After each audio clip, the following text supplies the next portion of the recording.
I want to play in Europe. What the hell does that mean, right? Because Europe could be Latvia, Luxembourg.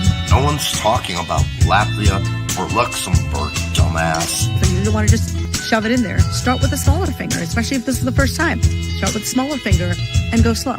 I mean, there's a lot of things that need to change. Honey, eating it is the best thing that you can do for your man. I want people to realize I'm just human. I'm just human, and I make mistakes. So this guy, Derek, wants to know, is putting your tongue in an ass really the thing to do? Yeah, it feels really good. Yeah, just, it's a weird one, I think. And I know you want me to toss your salad too, don't you? All right, on that note. What are you saying, bro? You are. Stop, bro. Stop, bro, help me and stop.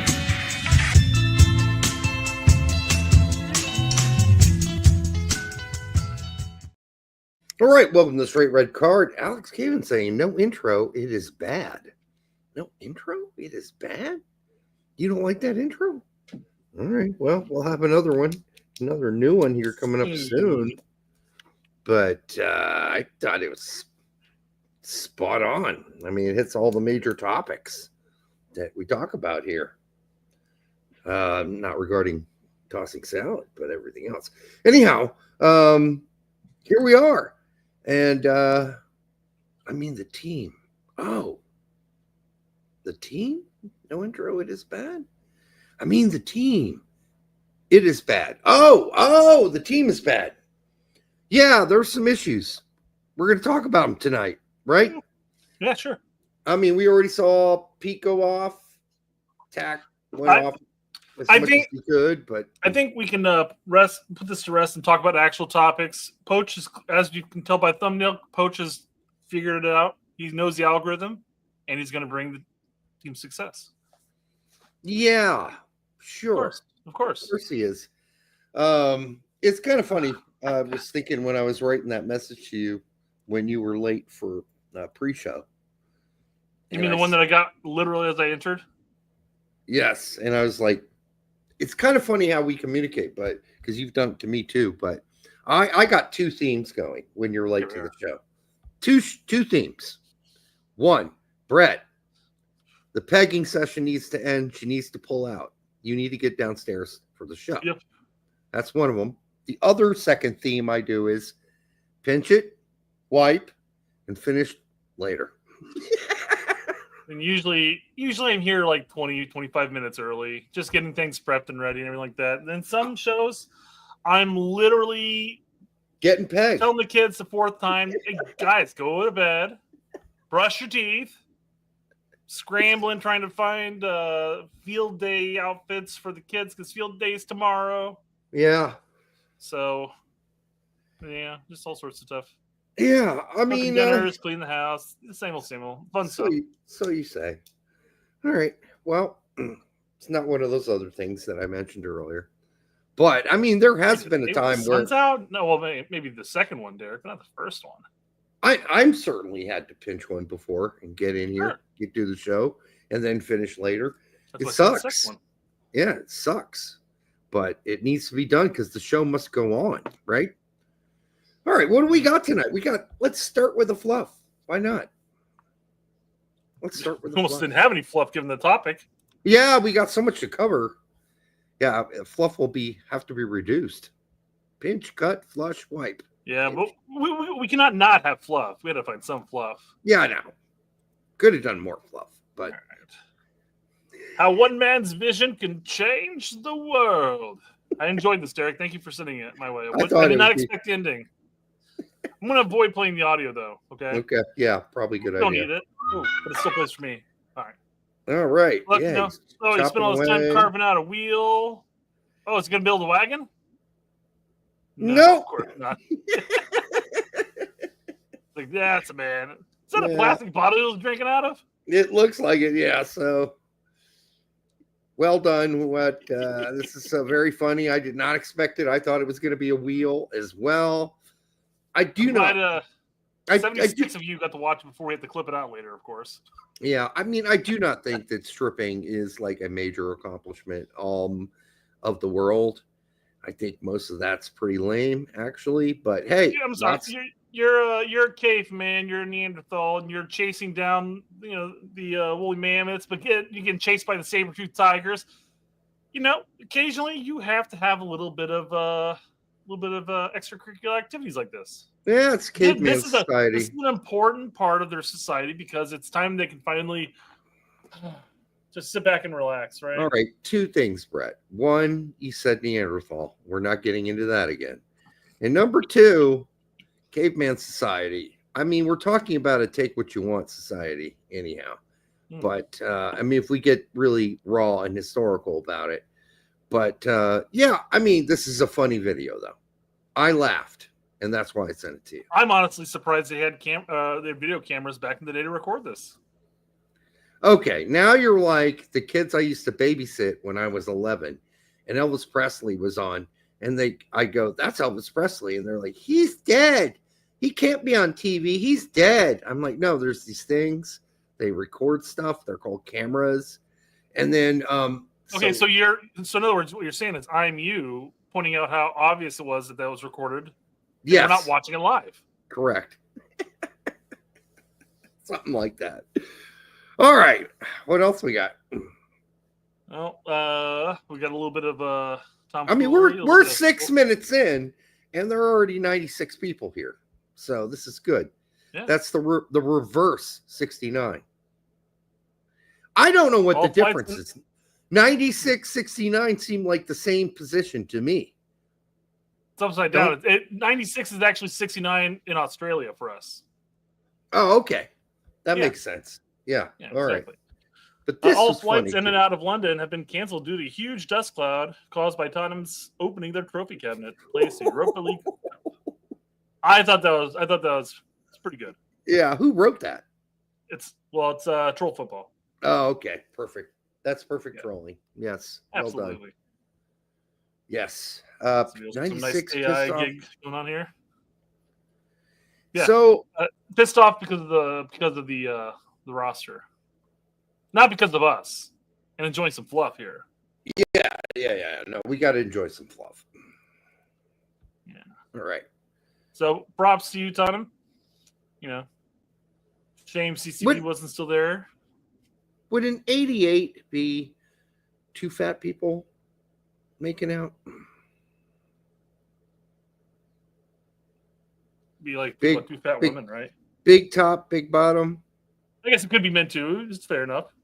Yeah. Interesting. In 93 might be what do they call that? Snuggling, right? Something like that. Assuming the middle part of the three is with your penis out. Yeah. But they're not cuddling. What's that called? When you cuddle? What's the other word? Spooning. Spooning. It's spooning with a boner. That's what it is. 93. That's what most spooning ends up into, right? Well, yeah. Sometimes you're like, all right, spooning's over. I got a boner. This three's got to get some action. And then she's like, take it to the bathroom, take care of it. You're talking about marriage. I'm talking about before marriage. It led to action. After marriage, not so much. Take that boner somewhere else. Yes. Derek prefers the little spoon. Derek just likes being cuddled. That's all. I think that would be a 99. I hated 99s because I can't sleep like that. I'm sorry. I can't sleep like that. Cuddling back to back like on somebody's back. I can't do it. I need my space to sleep. Well, that's what spooning is. So typically speaking, the small spoon is usually the woman, and the big spoon is typically the man behind her. But we're just talking 99, which is equal spoons. Let's say we're the same height, generally. I don't know. It has nothing to do with size. You could be a short king. That's not what she said. From women, it still would be considered a small spoon. Small spoon is the position. It's whoever is in front. All right. I'm still going to prefer. You could flip it over, and your wife could have big spooned you. I suppose so. Reverse the roles a little, She couldn't have been a 3, though. No. Hopefully not, Derek. That's For your sake, at least. For your sake. What was that? What was that? That's just a flipped over 66. That's all I'm saying. All right. Really erect clit, right? No. No, we're not doing that. All right. Yeah, no, it could be, I suppose. That's a big clit. All right. Big clitoris. All right. An Australian manager just won a major European trophy for his club. When will American manager win one? And who seems the most likely to do so? Didn't Bob Bradley win a major trophy for his club when he was at Steinbach? I thought he did. That's fair, but I don't know if anybody's really going to count that. It says European trophy. I guess fair. A major. Okay, they did use the word major. Yeah. And winning at Steinbach doesn't really count. So, all right. Now, I mean, I don't see that happening anytime ever soon. Sorry. I don't see it happening. Nope. All right. U.S. men's national team report. Hey, brother. Good texting you, or not texting you, whatever that's called. Messaging you earlier today. Love the video you put out. Glad to see y'all still doing this every week. A lot of people would have lost passion in this team years ago. Yeah, we've been through some hard times before. This might be. Derek and I have a sense of humor about things. Yeah. You know? Yeah, I mean, it's a roller coaster. This men's national team's a roller coaster, and there have been dips and rises and everything like that. We didn't even qualify for a World Cup. Yeah, it's just it does this, and right now we're kind of like at the lowest of lows almost. I mean, missing out on the World Cup due to a perfect storm of shittery was a pretty low. Yeah.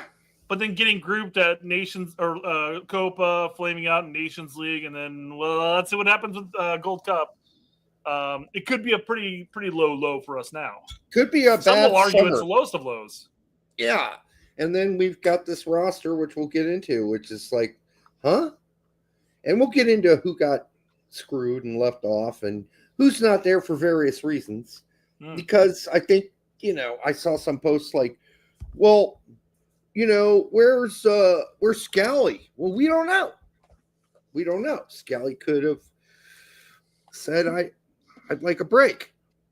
Call me up for the June 4th. I could see Scally needing a break, chillaxing in the back three, this is tough over here, Gladbach. It's not back three, Gladbach, but still. He plays like it. Yeah.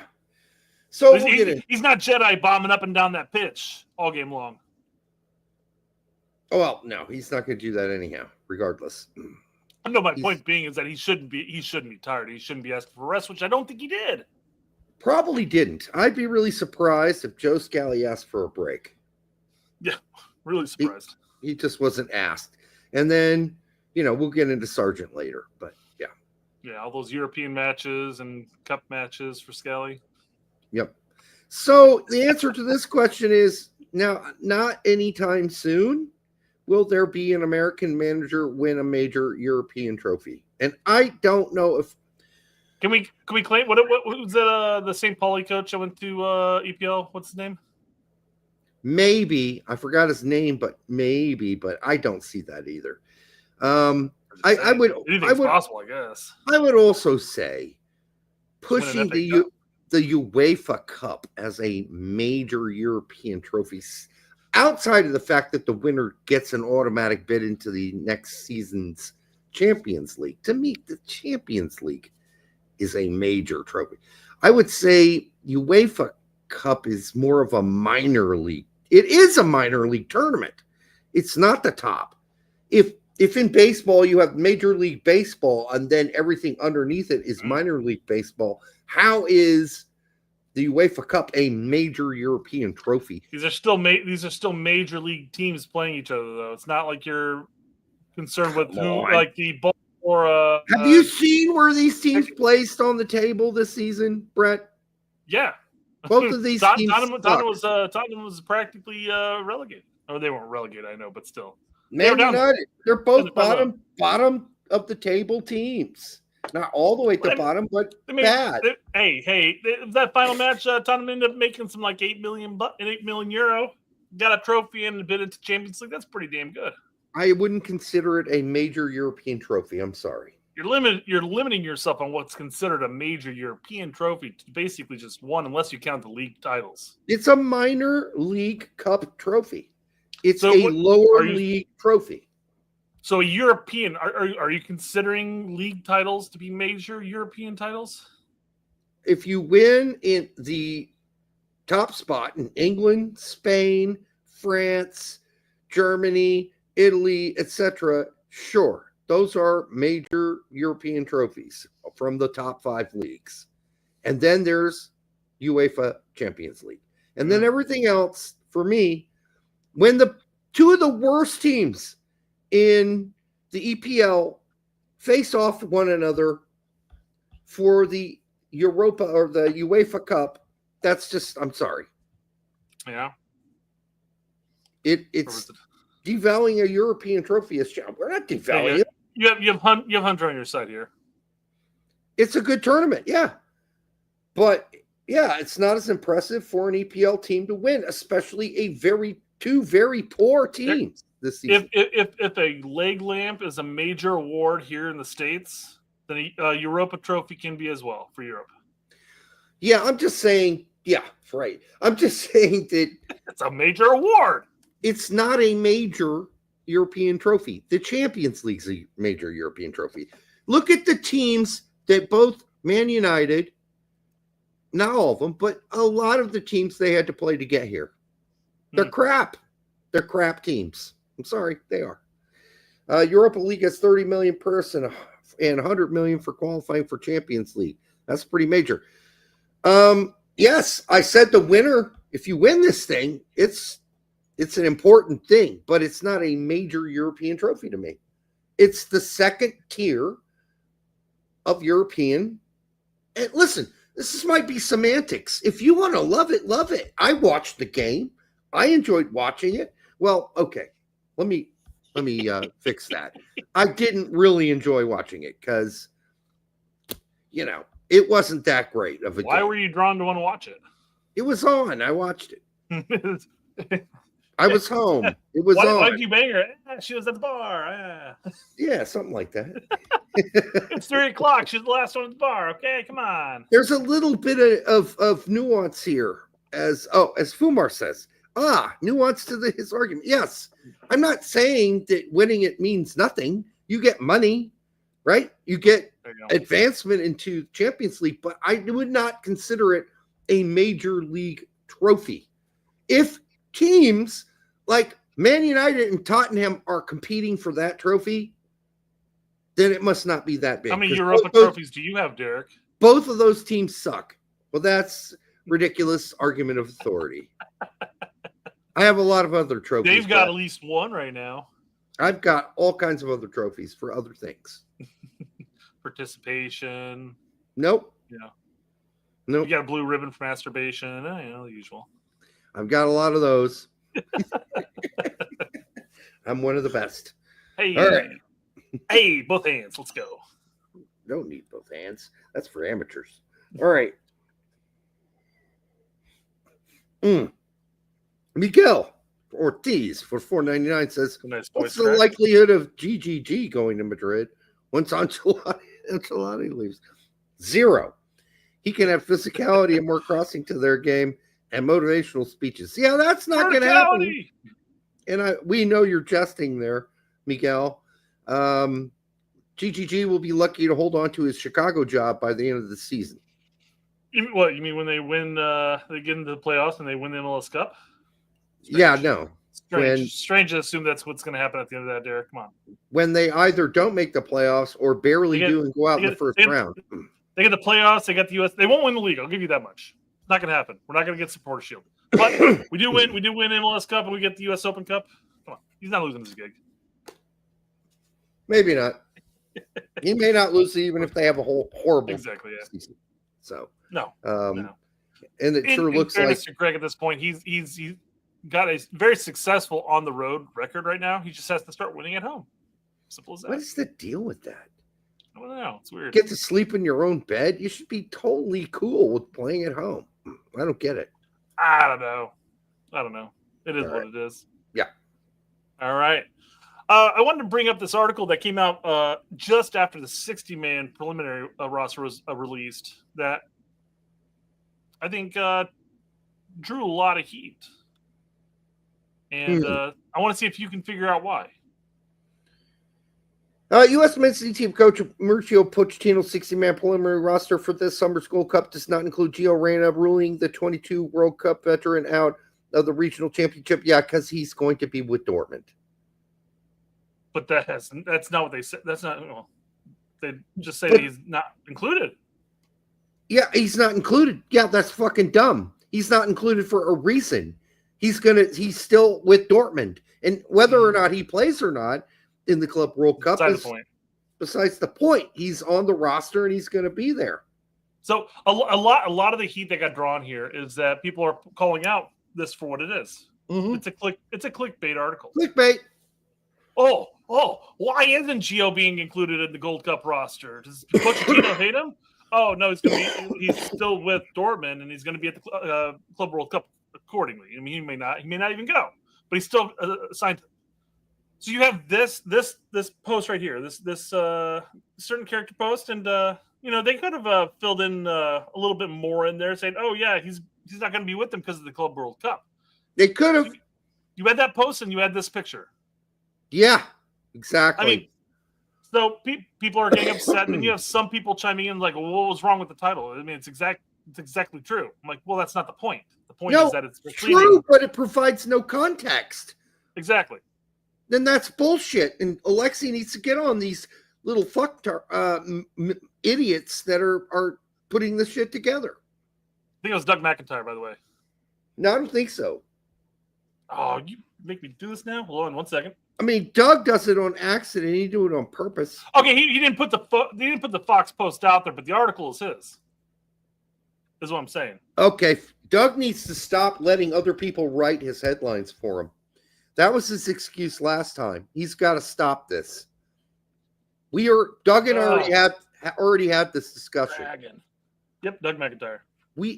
Doug and I had this discussion, and we talked about his titles and his posts, that he's got to stop doing this. And this time Fox did it to him. Last time he did it to himself. All right. So I will say, almost like the second sentence of the article, he explains he does clarify. The article's fine. Even his title just says it'll be without Gio Reyna. So was his last article about Scally, where I called him out, and then we had the discussion back and forth about it. Except that time he put that article out with what I think is a stupid subject, message. This time Fox screwing him in the asshole. So a lot of people are upset about the clickbaitiness. There are fewer people actually arguing like, no, it's perfectly fine. Read the article. The article's fine. That's not the point. The point was that Fox posted on Twitter the clickbait, And I said, to channel my inner Alexi Lawless, Fox Sports is a business, and the reason behind an article is to get people to click and read it. It's true. This title and picture was used deliberately, done in order to draw clicks and interactions. You may like or dislike this type of news, but it's effective. But is it for the best? Just scroll through the comments on the Twitter post. You see people saying, because he isn't good enough, playing time and injuries, daddy's going to call. Gio is a lightning rod for both hype and hate on Twitter, and leaving off the reason why Gio, West, and Wea were left off, which was immediately pointed out in the article, should be apparent of intent. Yes, basically, Fox knew exactly what they're doing. Oh yeah, they were prodding. They were prodding, no doubt. They're like, Gio's a lightning rod for interaction. Let's word it like this and post this picture of him looking sad. Like, Yep. So I don't know. That kind of drove me nuts a little bit. Yep. And, for the 100 Doug's article spelled everything out, so nothing against Doug on that point. Doug's article is fine. For the 160, because I don't need to get an argument with Doug again. But for the 169 of you here now, make sure you like 69, giggity. Not the best position, but hey, it'll work in a pinch. For those of you here, make sure you like, subscribe, share it with grandma, and definitely, I hope you're watching this with a nice cool 3 philosophers with your stepsister. And the two of you have made up. I had a vodka club soda, but I also had lime juice in it, so it looked very murky. And I was going to crack the joke of like, "Hey, I'm drinking tap water," and it was going to be that murky. But we got to it too late. 25 minutes in, Derek, I cannot not have my bev within 25 minutes. I saw you take the last sip of that and was wondering, what the fuck is that? And you'll notice occasionally throughout the show, I'll do it just out of instinct of go like this. Maybe there's one last drop.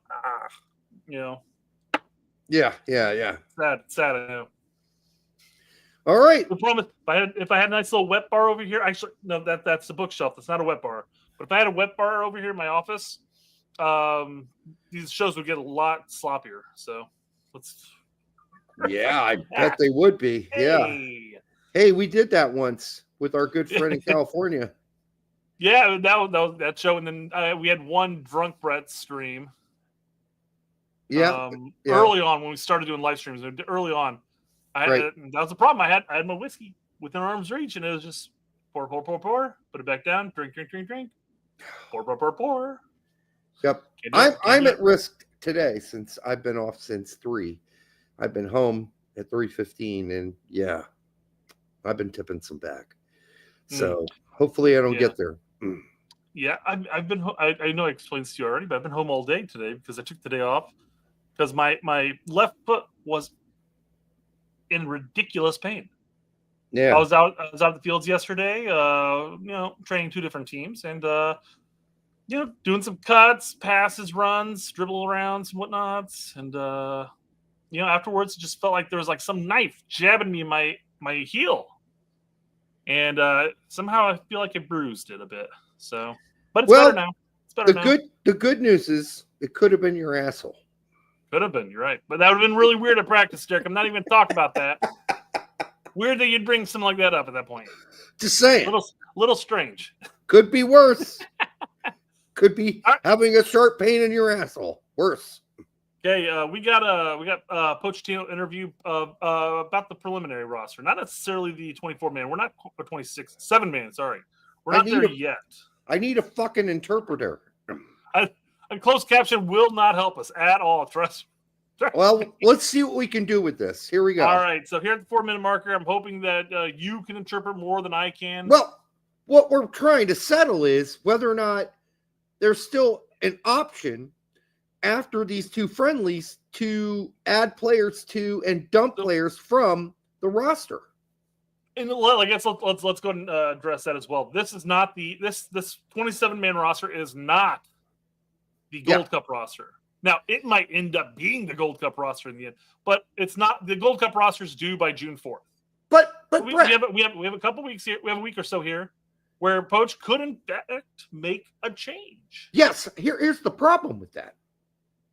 The problem with it is that all the media and most of the press are depicting this as the Gold Cup roster, not the friendly roster, but the thing that was put out today was called what? The camp roster. Training camp roster. So, this is not the final roster before the Gold Cup. I'll say the Call Away UN group, Tony Miola was hosting with Benny Feilhaber because Davies and Jimmy were apparently in Ireland or whatever.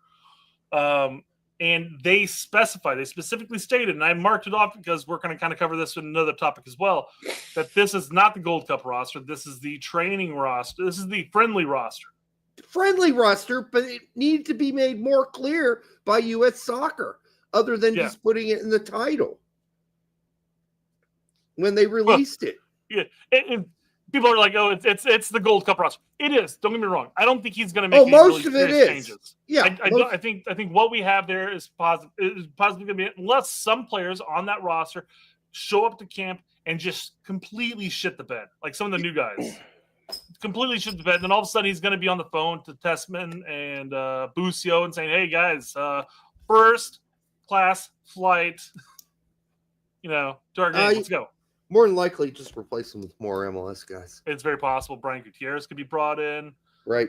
I'm honestly kind of surprised he wasn't included, quite frankly, but it is what it is. I'm just saying, technically, Jesse Marsh, even though you're the Canadian coach, you're probably right here. Probably right.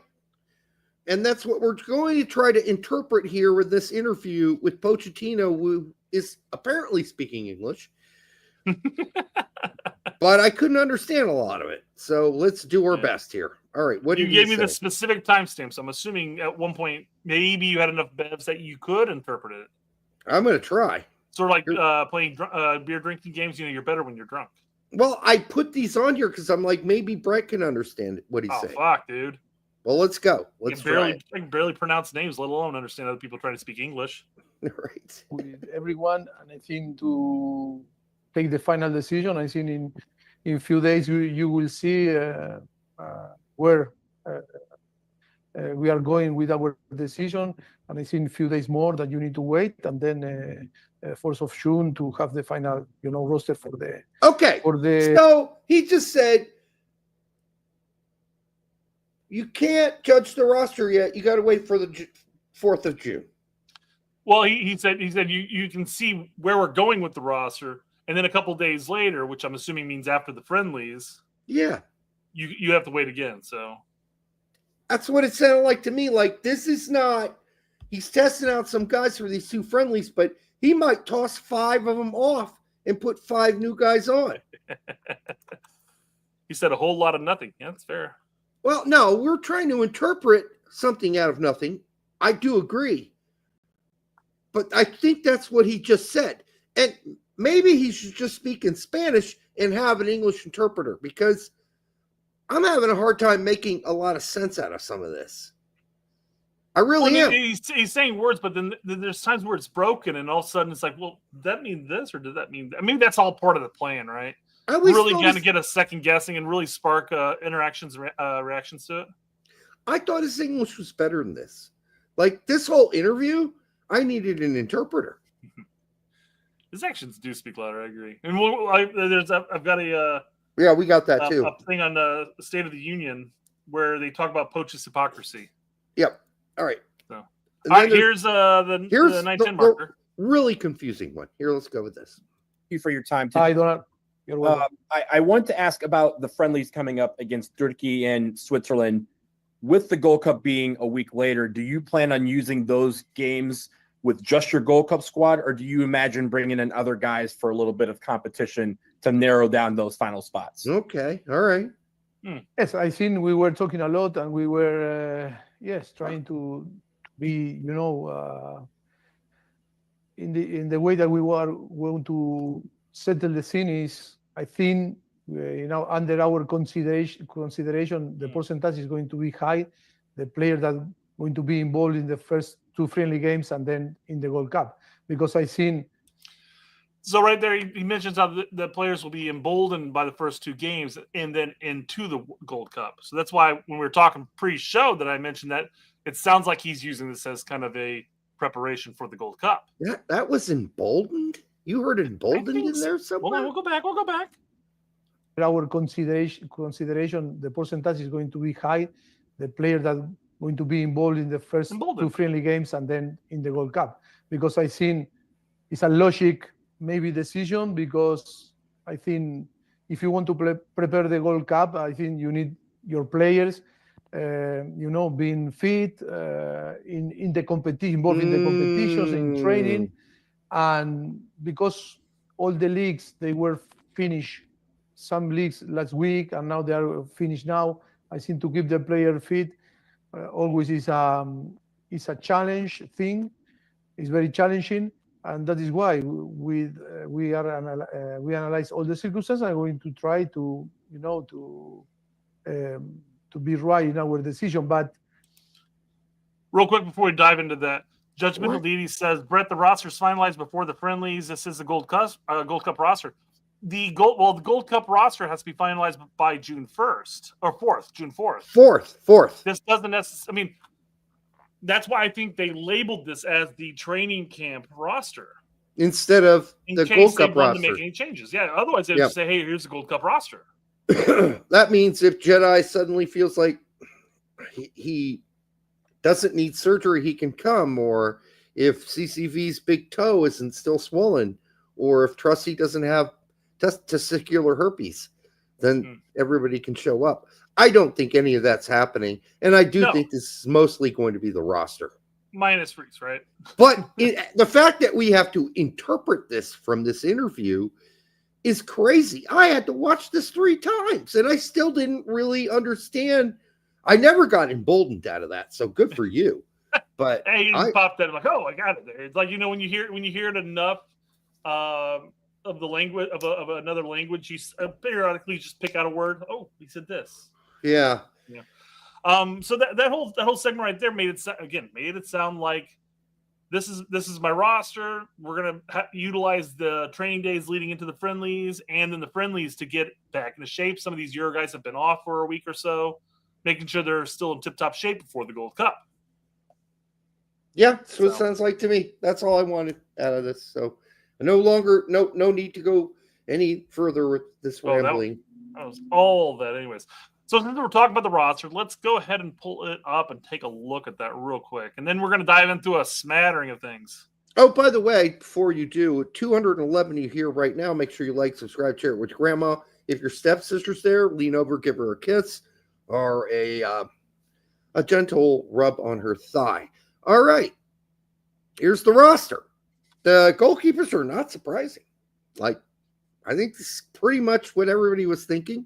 Real quick, hold on. Tony's saying that he said involved, not. How do you confuse the word emboldened and involved? It sounded like emboldened to me. After you said emboldened, I heard it. Yeah, but maybe we had those audio clips, a year or so ago, or whatever. We'd play it and it'd be like, "Hey, what do you hear?" And two completely different phrases. And if you're looking at one phrase, you hear it, but if you look at the other phrase, you also hear it. Not the one with Cindy Parlacombe, though. That one was clearly jizz. Clearly, she says jizz as she comes into the video. I mean, it's just come on. But this, goalkeepers, and then in the interview here that we're not going to play, he's like, "Yeah, I see it as a competition." I do have a timestamp on the call what you want where they talk about the goalkeeper issue. Maybe you can skip some of those if we already take it on. Basically, he's saying that, hey, Turner is number one at the moment, but it's kind of up in the air at this point. Is the gist of it. Well, then you're not a number one. That's all, Brett. That's the opposite of the definition of a number one. Back in Nations League, in that third place match against Canada, Zach Steffen was going to get the start. But then he pulled up lame, and then Turner had to step back up. I thought he had diarrhea that game. Lame, diarrhea. It's all the same. He didn't pull up lame. He had poops. Yeah. I'm just saying it all prevented him from playing. It's pretty lame. I mean, he had some stomach issues. Yeah, I mean, lame is lame. But, all right, defenders. All right. I saw a lot of criticism of Max Larson. I've watched a number of Columbus Crew games. And I will say this, one of the guys we consistently list every fucking weekend on the MLS report, Starfish, we know it was back problems. We're going with diarrhea. Every week, Max Larson is on that list with a goal, an assist, a goal and an assist, just a goal. I can't complain about this. I can't. So in the Call What You Want video with Tony and Benny, they talk about who's going to be playing out left for us. Well, is it going to be Arson? Well, Arson doesn't play as a left back. He plays as a left wing back. I'm like, we're splitting hairs here, guys. Yes, he's going to play as a left back for us. I mean, or a left wing back, if we play three in the back. Yeah. Well, I mean, three in the back with Dest included, I don't even know how. With no Scally, I don't even know how we're going to be coming out anymore. So that was a weird conversation there. It's like, oh, they're being very particular with where Arvston plays and how Nancy plays the Crew and stuff like that. I'm like, yeah, and guess what? Arson's going to come in here and play. Who's our other alternatives? Dest can go out left, but why push Dest out left? Jones could play out left, sure, but he's also playing right back at San Jose right now. Who else we got there? Is that it? I mean, I think that Max Arson's fine. I mean, listen, it would have been my pick, but it is what it is. There are other guys that have been left off this roster. Scally, Tolkien, What position does Alex Freeman play? Is he center back or is he back? I think no, he's a right back. He is right back? Yeah. So that would lead, with 3 right backs in the roster, that would lead me to think that maybe Dwan Jones would be considered the alternative, or Dest for that matter, but I doubt Dest. I mean, I'm not shocked to see Dwan Jones on here either. Alex Freeman is sort of a rising star at Orlando, young. I don't know. I feel like Tolkien went overseas for nothing. I think he just got kind of screwed out of this whole deal. That was kind of shocking. I mean, fuck, dude, the guy is playing well. He was playing in Bundesliga. No, he's healthy. Well, he's healthy. No. In the sense that he's no longer in Bundesliga. Who? Tolkien. Oh, Tolkien. Yeah. 2 Bundesliga. They got relegated. But then there's Wiley. Where's Wiley? He played for Watford this season. He's well rested. He only got to play the last 6 or so games in the season. I don't think he even crossed Poch's radar, to tell you the truth. Because we talked about this, how we don't necessarily think Poch is really extending the net that far. Well, he needs to hire us or somebody that knows the whole lot of them, because this is you're punishing guys for going over and challenging themselves, basically. To me, having Wiley and Tolkien left off of this, who I think would have said yes, I don't know. Seems kind of. I'm fine with giving Freeman a chance. Maybe not necessarily during the Gold Cup. There are upcoming friendlies we could test some of these players on. But I mean, with this window, with some of the players staying out, this could be the chance for some of these players to step up. But I mean, we know what we get with Dwan Jones. I mean, I like Dwan. He offers a decent amount in there as far as just the very straightforward attack style in the defense. But I mean, wouldn't that have been the time to give Tolkien his chance? Yes, I think so. And I thought Tolkien, at least in 2 games out of the 4 I watched, was the best player on the team for his team, Holstein Kiel. So I don't know Holstein Kiel. What the fuck does he play for now? I just forgot. Is it Holstein Kiel? Yeah, it's Holstein. Okay, I thought maybe it just seemed wrong for me to say Holstein Kiel is in the Bundesliga. That's where they used to graze the cows. So my bad on that one. As far as Mark McKenzie, that's great. Good pick. I mean, really great season, then a dip, then a really good end of the season. And then Tim Ream, I'm not sure what Tim Ream's proving at Charlotte, except for that he's old and done. Sure. Chris Richards, of course, and Miles Robinson. I'd take Zimmerman over Robinson at this point, even though he's injured. So that's off the table too. But who else? How about the guy from Seattle? That guy's a good center back. I don't know. Let's try somebody new. Why Miles Robinson? We know what he is. We know who he is. I don't know why we're bringing him. Bring the, Yeah, we'll talk about Robinson in a second. Tony has a comment about Miles and his assessment of Miles and stuff like that. But I don't know. That you struck the chord, though. Like, the problem is that it's questionable who else we could bring in. I guess the only guy you could bring in as the last string, which is what I consider Miles Robinson to be at center back, would be our buddy at Augsburg, Noah Kai Banks. Well, here's the other one. Here's another person that was actually on the 6-man. So was Noah Kai on the 60? Yes, I think he was. Well, here's the other one. Here's another one. Dietz. Maximilian Dietz was there. Yeah.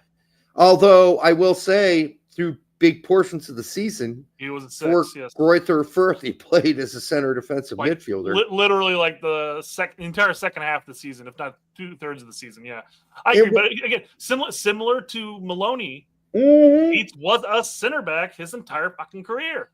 So why not bring Maloney in as a center back and just test it out? That dude can play fucking defense, man. Yeah, the problem with Maloney is that he literally got 1 minute at Mainz. I get it. I see. Poch is going to look at that and simply go, nope. Doesn't matter. Nope. So, yeah, Dietz did not have the best of the season, and he was injured a good portion of it, too.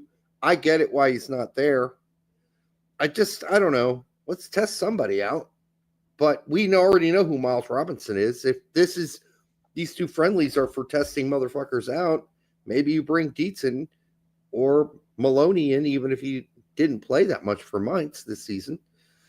But Dietz is a longer-term project, probably, but so is Noah Guy Banks. How's Neil doing over at Montreal? I haven't followed him, so I don't know. Poorly. Yeah, that sucks. Yep. So then we got Brendan Aronson. Not congratulations, surprising. by the way. Yep. I mean, what? Because I got that right. You called it, yeah. Yeah. Tyler Adams, of course. Now, why is it that Tyler Adams, usually early through the season riddled with injury, can make this squad and be committed to this squad and be a leader to this squad, and Pulisic?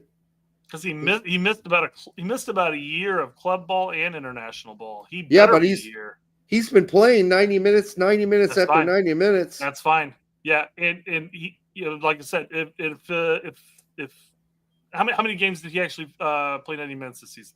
You know, like the last 9, somewhere around there. I'll pull it up and verify. But that's my point, though, is that even if it's 9, let's just say it's 9. That's 810 minutes. Maybe 9 of the last 11 he played the full, somewhere around there. I'm guessing. I'm guessing based on my. We can't make that comparison, is what I'm saying.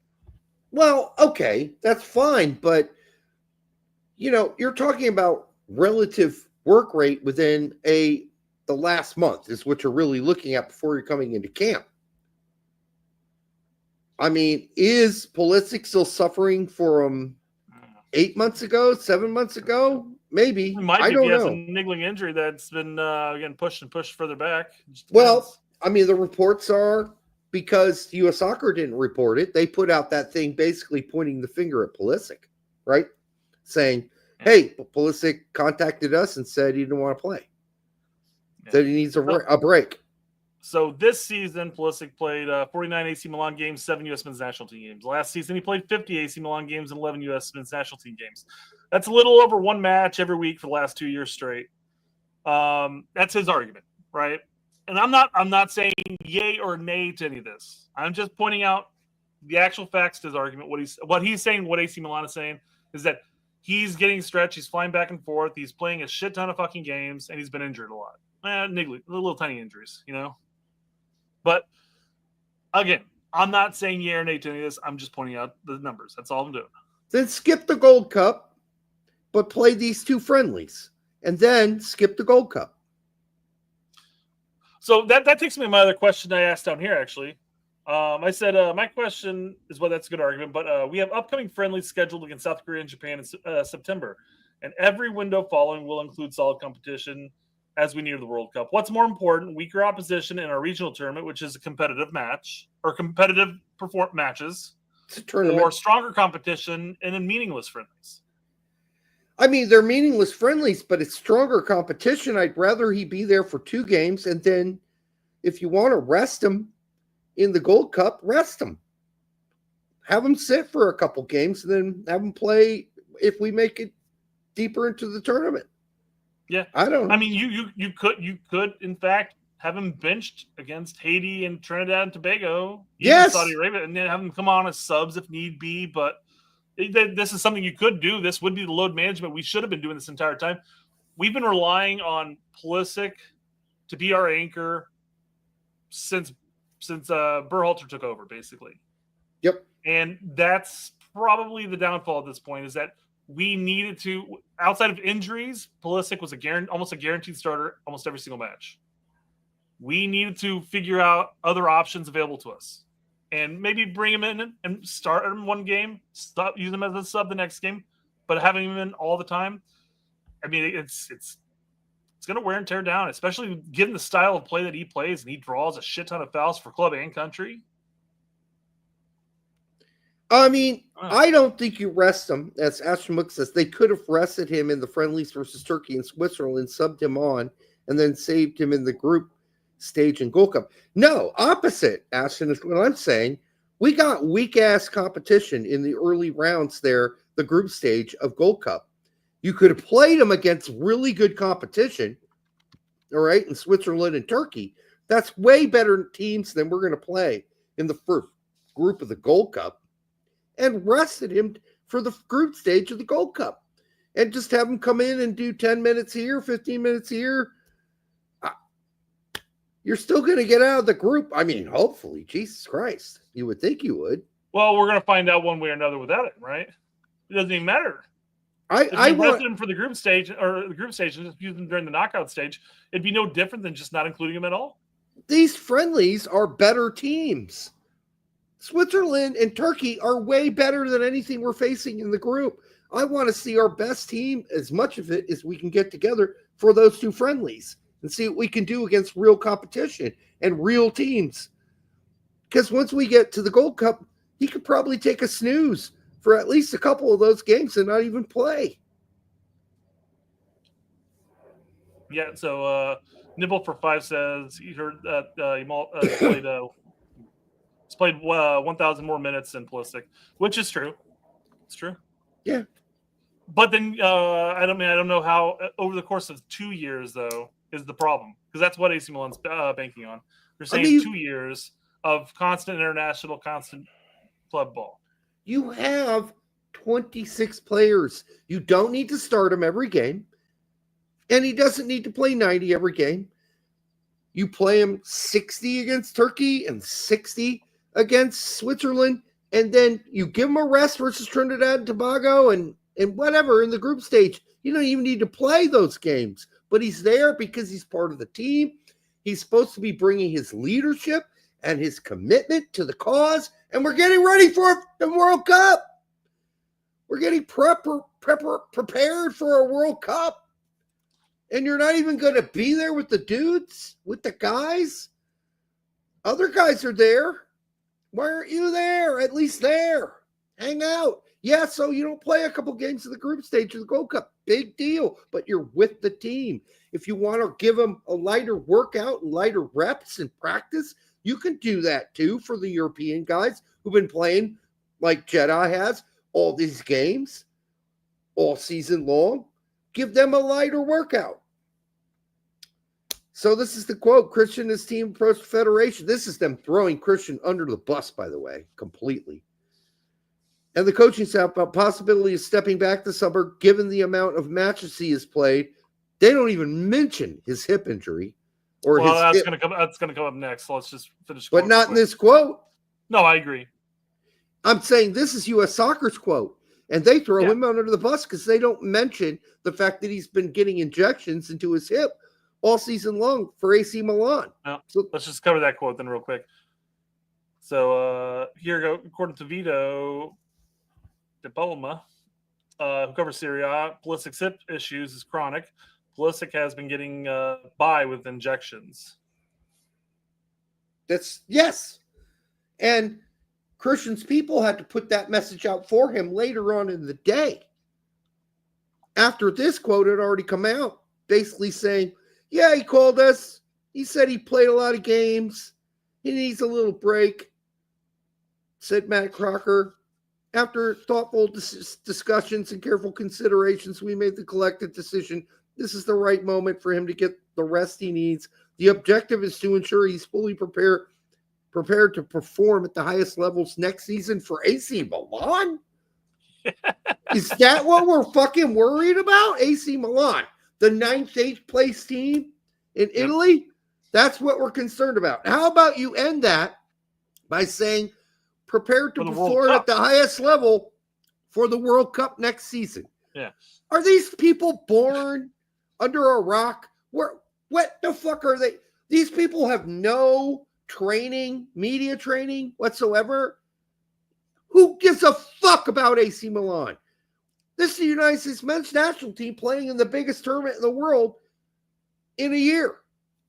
And we're talking about worrying about him playing at the highest level for AC Milan. This is horribly done. And it throws him under the bus, basically saying he's such a pussy. He needs a rest.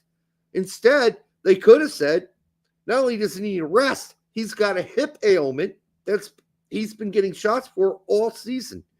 And he likes some time for the hip injury to recover. You lead with the hip injury and the fact that, assuming that this is 100% accurate, and it's not just agent talk or club talk trying to smooth things over, but you lead with the hip injury and the fact that he's having to get injections just to get by as the season progresses. Mm-hmm. And then you lead into saying, and he's been playing 2 years straight without a break. He needs to recover, especially as the World Cup is looming a year from now.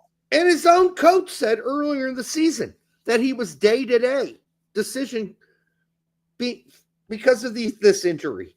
His own coach at AC Milan said, well, for Christian, it's kind of a day-to-day thing. We have to kind of wait to see if he's healthy or not. And then when he is, he plays. He starts. Mm-hmm. When he's not, he doesn't. But obviously they've been pumping him up with all these drugs, and he's good enough to go play for AC Milan, but not healthy enough to come here, which is, like I said, there are ways to get around that. You play him 60 minutes in each of the 2 friendlies against actual really good teams, and then you have him take a seat and take a breath and take a breather, but he's still with the team, and he can still bring his leadership to the team. Yeah. I mean, if it's just exhaustion, right? You can just, time management, followed up by a bunch of massages, time in the hot tub to really loosen up the muscles, just recovery time there. You don't necessarily need to be 90 minutes every fucking game. And as we've seen before at U.S. men's national team practices, you can put the guys that have kind of slight ailments or they've been the workhorse of their team all season. They go to another practice field and they do light training. You put them on a stationary bike, let them just, they do light training. Light training. A little jogging, a couple passes. Light training, occasional training. Maybe they still make sure the cardio is there, but they don't do anything strenuous or anything that might affect the muscles, or in this case, a hip. But if it truly is a serious chronic issue with this hip, then U.S. Soccer should have said that. That should have been the launching point as far as explaining it to U.S. Soccer, though. I mean, if U.S. Soccer is jumping out and saying, oh, he needs a break, that would lead me to think that was the original launching point by Pulisic and AC Milan. It's like, hey, I need a break. I've been busting my ass for 2 years straight. My body's not quite there. I need to recover. But if they came out and said, hey, this is a chronic issue I'm having right now. I need to work it out over the summer. Relax. Who's they? Recover. Who's they? I mean, you're talking about Pulisic's people who were probably in contact with U.S. Soccer should have worked this out with them. I think that's what you mean by they, right? His agent, whomever, should have explained this to them and said, don't put out a statement that makes it look like he's a total pussy. Well, they probably didn't expect the statement like that being brought out. But I'm just saying, if there is a chronic issue and there's evidence to say that it probably is, that should have been the launching point for the reason. They shouldn't have even mentioned I need a break because of 2 years of playing, etc. Unless that's like the follow-up, like the last sentence of the whole conversation. Like, I've got this issue. I've been taking injections just to get by through the season. I need a break. Somebody says, read the super chat. We missed the super chat? Is it TT that's asking about it? Yeah. No, that's his super chat. Calm down. It was 3 minutes ago. I'm going to get it. We're not. Fine. You know what? There. CP is Trump supporting drug addict. Trump supporting. He's a Trump supporter and a drug addict is what he's saying. I mean, I know it's a troll. It's a troll. I know you're trolling, Larry. Come on, Larry. Larry, what happened? Your YouTube channel couldn't have been taken down as well. Your YouTube handle couldn't have been taken down as well. Why'd you switch to TT? Tight twat. I don't know. First thing came to mind. Here's what Pochettino had to say on it. It's probably going to be broken English, so you do it.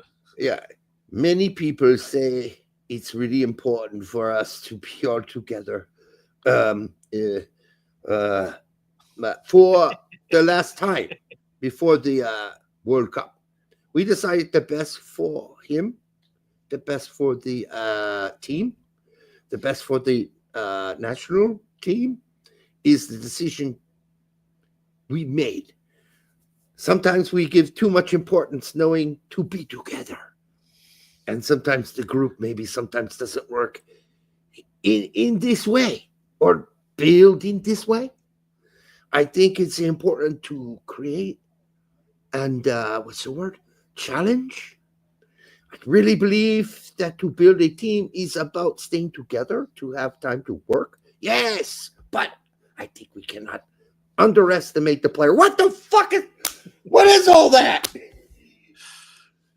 Everybody's pointing out your German accent for Poach. I'm trying, guys.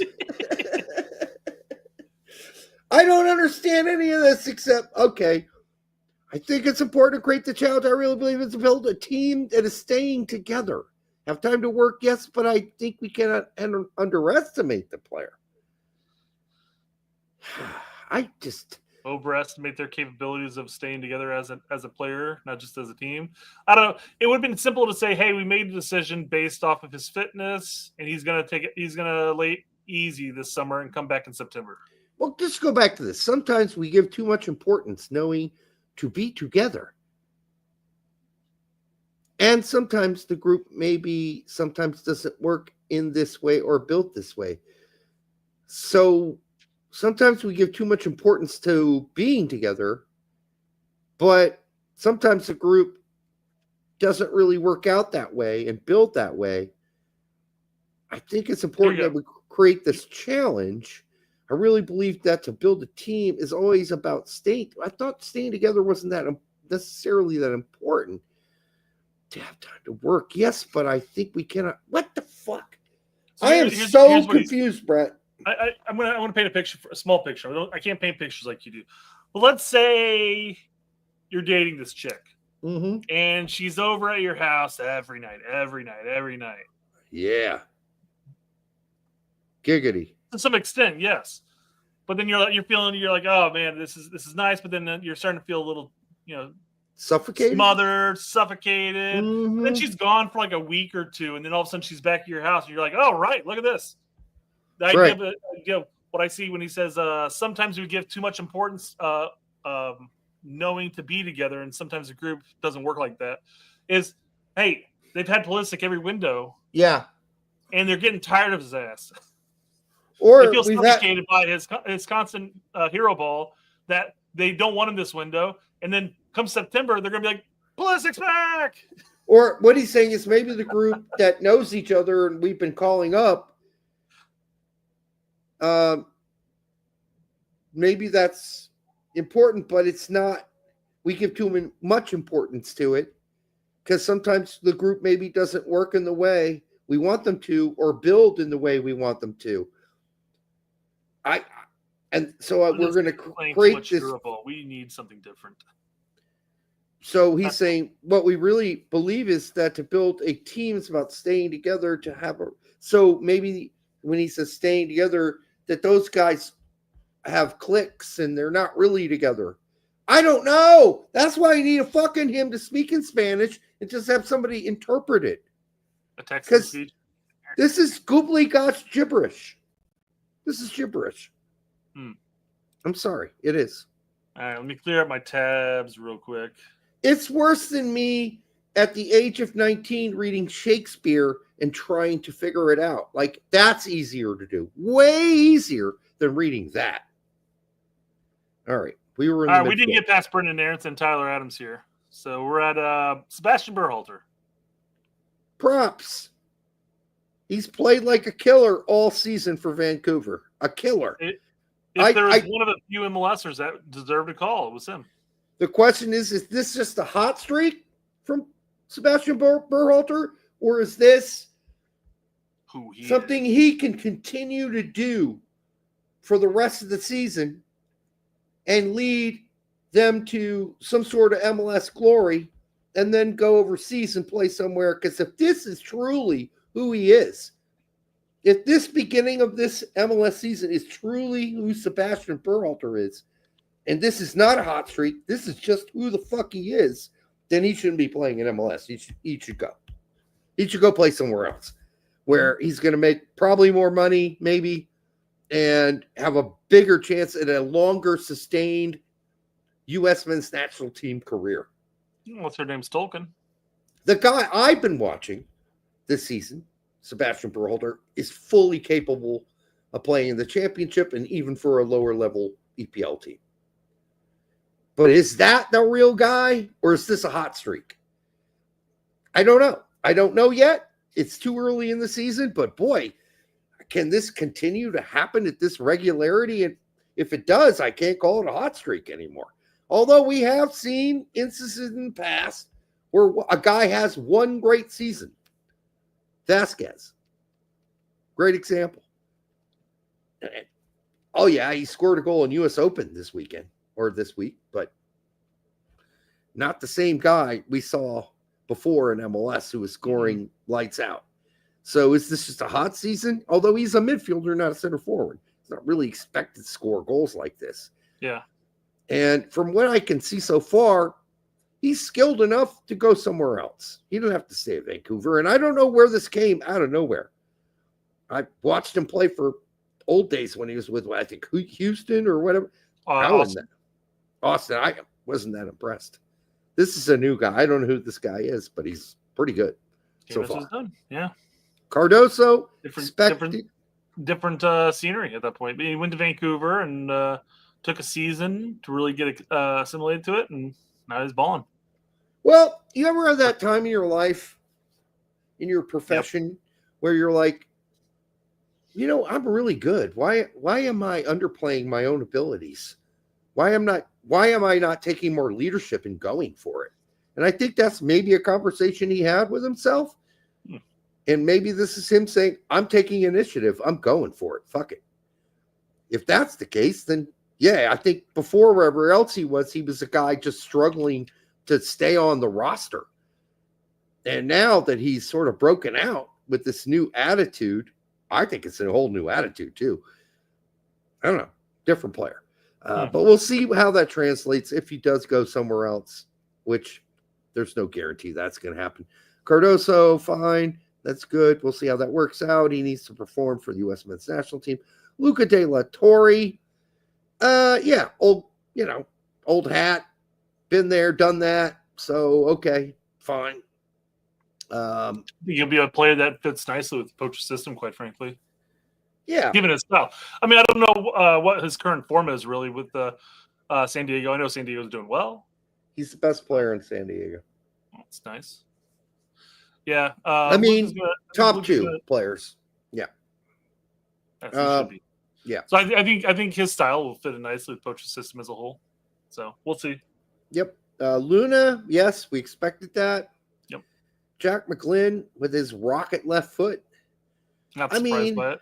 But it does look like he took over for Tessman in this roster. Sure does. Maybe Tessman wanted a break. I doubt that, though. I seriously doubt that. Maybe Tessman's iffy 45 minutes against Panama. It was pretty iffy regardless. And he picked it up in the second half, but then McGlynn came in and showed that he was just as capable in that position. Yeah, he didn't play bad at all.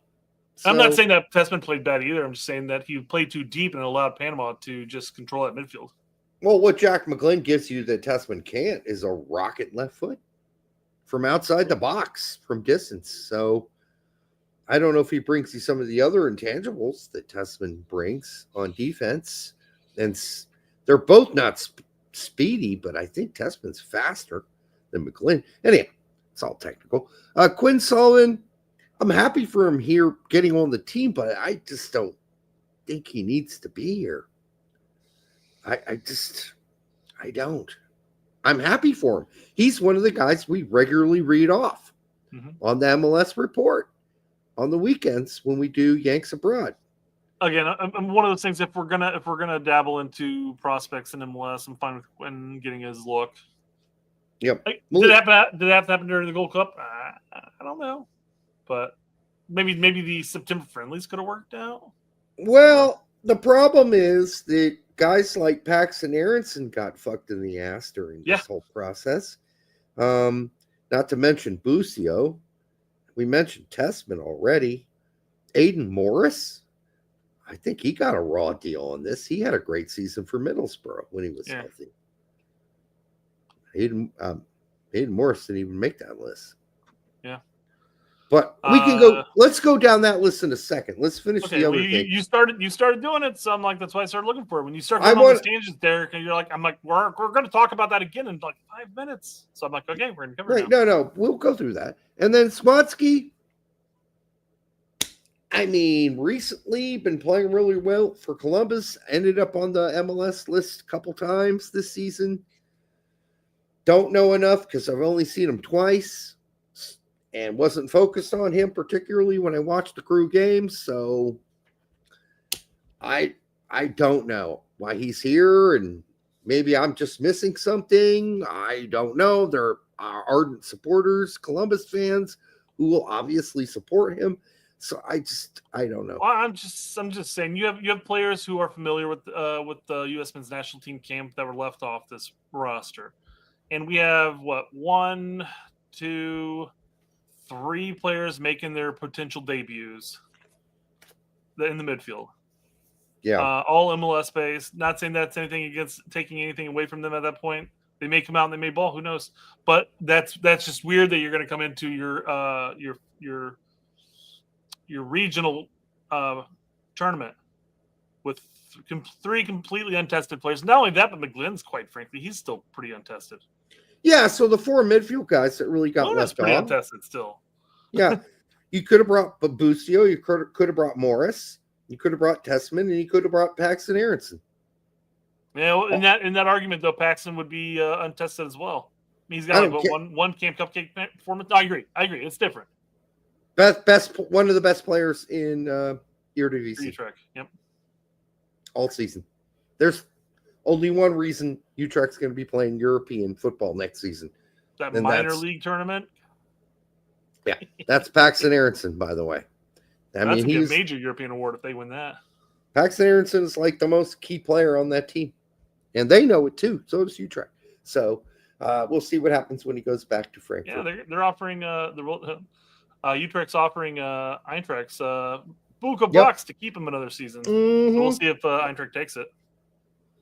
Yeah, I wonder how that's going to work out, especially for Frankfurt, who are going to be playing in Champions League next season. Mm-hmm. So, do you need? They're going to need some rotational players at the very minimum. Yeah. Yeah, they're going to need more depth, especially a guy who. Especially with the new Champions League format and everything, man. They're going to have more group. They're going to have 6 games instead of the typical 3 or no. They did it home and away, didn't they originally? Regardless, they have more games to play now. So, well, more games, more money, I guess. Oh, 100%. That's the reason why. And then we go to forwards. Patrick Aguiman. He's had an season for Clip. I'm watching the DC Charlotte game yesterday for the Open Cup, and sitting there going Patrick's not having that great of a game. Then all of a sudden he bags a goal. Yeah. I'm like, okay. Not so much in the regular season though. Yeah. Balogun, good to see him back. Damian Downs, good to see him here from Köln in Germany. That's something that or Cologne, if you want to say it the American and English way. Tact had problems with that. It's like Cologne or Cologne, however you say that. And I can hear your voice going, Köln. It's Köln. He hasn't watched him play this season, where I've watched him 4 times or 5 times this season so far. No, this is a good pick. I think that he brings the physicality of Aguiman and yet the same sort of physical height and presence in the box. I think he's faster, quicker, more tactically adept than Aguiman. And I think once practice breaks down, I think that Aguiman's going to have to probably take a back seat to Downs. You know what's interesting about this roster right here is they legitimately have forwards as forwards. Mm-hmm. They don't have like the Pulisic, the Zendejas as forwards. Brendan Aronson's not listed as the 40s, listed as a midfielder. He was on the U.S. men's national team group, though. Oh, really? Yeah. That's okay. I wonder if whoever ended up putting this together ended up changing how it should look. But so I guess the U.S. men's national team one, did they have the wings as forwards as well? Or no? Yes, they did.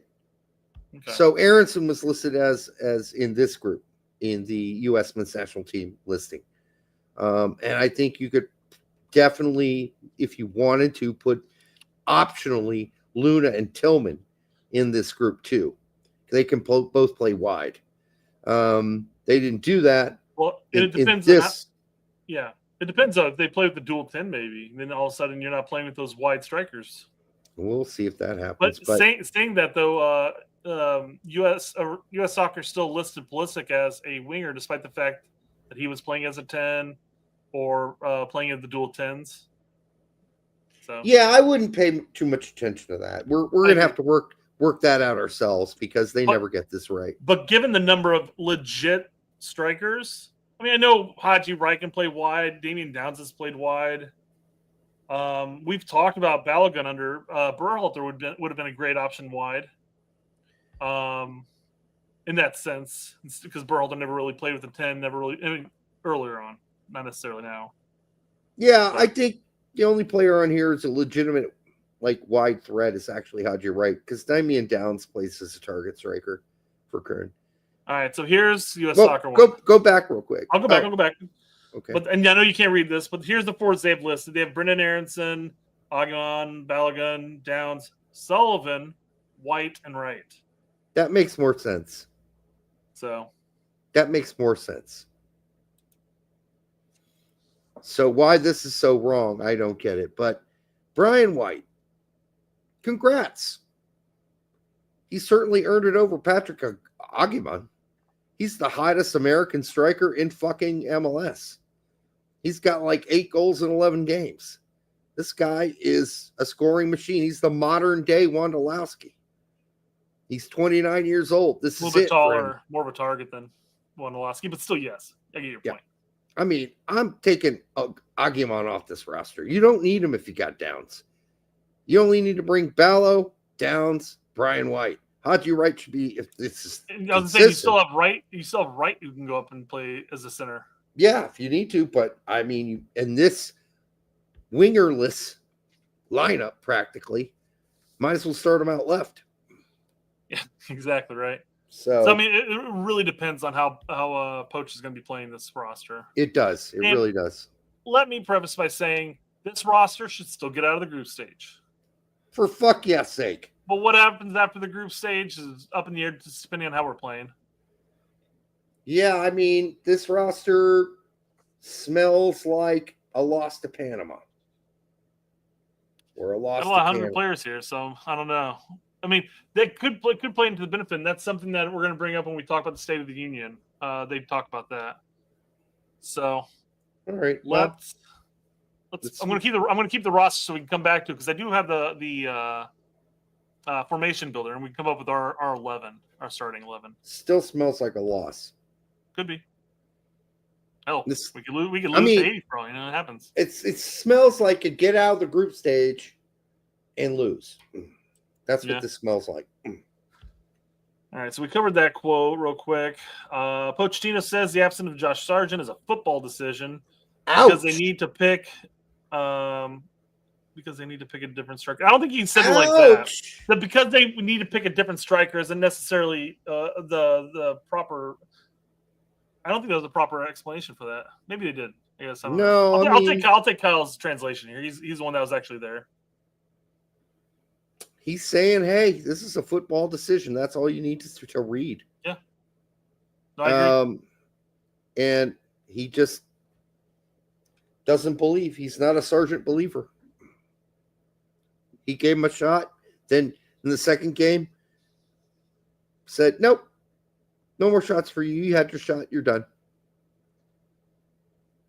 Could be over for Josh Sargent. He may never see another game for Poch ever again. Well, with Pepe getting better, it was very likely a possibility, despite the fact that they're quote unquote looking for a different striker.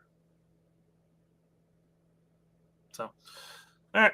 I Moose guess. is asking was a personal decision. I mean, how a different striker like Dominic Downs is the only different one on there. It could be explained that, well, they're looking for a different striker and simply saying that they want to give Aguiman and Brian White another look. My point is that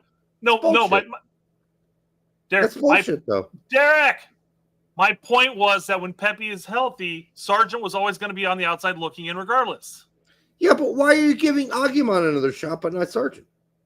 Because he already gave Sargent 2 different windows. Okay, you put Aguiman in the championship. How many 3 goals? windows? 2 windows? You put Aguiman in the championship with any team. How many goals is he scoring? As many as Sargent? No, I don't think so. But I think there was another quote where Poch talked about how they wanted players who were playing well for the country, not necessarily just the club. Oh, fuck, it's your job to turn the performances they put in for their club into performances they put in for country. Your job to build a system to make that possible. I'm confused by that. So you're telling me that Argentina should have cut Messi all those times they couldn't win a World Cup with him because must be his fault. He's really good with his club, Barcelona, but he's just not very good for us here in Argentina. So we're going to cut Messi. He's not very good for us. That's stupid. That's the dumbest shit I ever heard. And I'm not comparing Sargent to Messi, but that's the general idea of this comment, which is, well, I know he's really, really great for his club. Scores lots of goals for Norwich. But as a national team player, you know, the infrequent times he gets to play for us, which has been very infrequent, he's just not scoring goals. Hit a post, scored a goal that didn't count. I don't know. Yeah. I don't know. Seems kind of ridiculous. I guess the argument, as James mentioned, Aguiman does have 3 goals in 4 games. Of course, 2 of those were in Camp Cupcake, but that's splitting hairs. That's still saying he showed up, he's scoring goals. I mean, it's also ignoring the other aspects. I mean, during those Camp Cupcake matches, we're sitting there talking about Aguiman going like, I mean, I can see some potential here, but I'm not seeing it really that much. And then he scores a goal. The next game, he's the same guy. It's the same guy. He scores a goal. Okay. Well, I guess as a striker in that sense, you may not necessarily have a great 90 minutes, but if you bag a goal, that can change everything, the entire outlook. I will say this about Sargent. Quit being a fucking pussy when you get called up to the U.S. men's national team. Sure. You catch those interviews with him before he went over last time we called him up in England. They were asking him, how you feel about this? He's like, well, I'm really nervous. Really nervous about it because, you know, I really got to perform. So I'm kind of nervous about it. Yeah. Fuck that, dude. You should be coming in there with balls the size of bowling balls. You've been kicking ass all season for Norwich. What? Your answer should have been, I'm thirsty. I am thirsty for this. I want to go there, get there, and score some fucking goals. That's what I want to do. All fucking cylinders. Let's go. Don't give me this nervous little kid shit. That could be the ultimate downfall for him, quite frankly. Yes. As a national team player, is the skittish shit. And we had to call him out for that for a couple seasons in England because he's playing like that kind of pussy then. And then when he became the man at Norwich, where no one questioned that he was the man, and the pressure was off because he didn't have to prove he was the man. Everybody's like, you're the man. You're our guy. That's when he plays well. You also got to play well when, like Clint had to with Fulham, when people question whether he should be a starter or not, or even play. How many times did Clint have to do that? And here's the guy saying, well, I'm really nervous about my this call-up because they really want me to score goals. I'm really kind of nervous about that. What? No. You say in that interview, I'm fucking lit up. I am ready to go. I'm ready to kick some ass. I want to score some goals for my team. And then go out there and carry that confidence. Sargent is good enough to not have to pretend that he's a leader on this team and be a leader. He plays second fiddle when he comes to the U.S. men's national team to Pulisic. For why? You shouldn't play second fiddle to fucking anybody. You shouldn't be coming in saying he's nervous. That's his... Josh Sargent's in his own head, and he needs to get that fuck out. And if he doesn't, maybe that's what Poach saw. This kid's in his own head. Well, I have to say, in the Panama match, there were at least 3 or 4... There's at least 3 runs that he was making and peeling off the defender into the box that, whether it was... generally, it was Pulisic with the ball. If he made those runs with Norwich, the ball is finding Sargent. Right. And that's the Sargent. And but if they didn't, Brett, yes. If they didn't find him, he would have turned around and said, "You missed me." Well, he probably would have said a little more vehement. Yes, but he doesn't say shit with the U.S. men's national team. You notice that? So, yeah. So in the last window, Sargent, Sargent shot deflected off of a defender's back leg and hit the post, and then he scored one, but Weah was offside. And I don't know why many people bagged on him for that performance. I thought the performance was fine, but he just didn't put it away, and that's going to be Poach's take on it. Quite frankly, I've got another striker here that's putting him away. Well, we don't know what also happened in practice. We don't know how much leadership he brought to the fore during practice, during camp. We don't know any of that. Maybe he was timid all camp. I don't know. Yeah. But that's the problem with when Sargent's really challenged to earn it, he gets timid. When he's already earned it and they call you the man, like they did when he was a man-child and took him when he was 17 to the U23s or whatever that was. They were telling him, you're the best. And he took that confidence with him to Bremen. And I don't know. It seems to me you don't do an interview like that and talk about how nervous you are. That's just bullshit. You gotta tap into your Ibrahimovic at some point.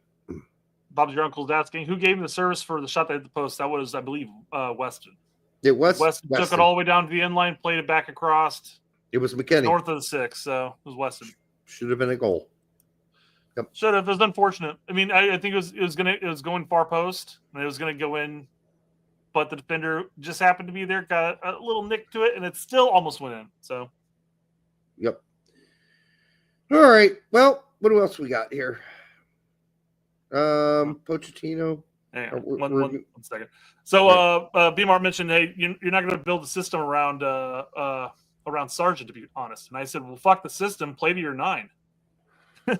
And he goes, you're not going to play to your 9 when your 9 hasn't proven you can't score at a high level consistently. Well, if you don't play it to him, he's never going to be able to prove it. That's my point. If Sargent makes the run, you play it to him. If he fucks it up, he's not going to get called in anymore. It's as simple as that.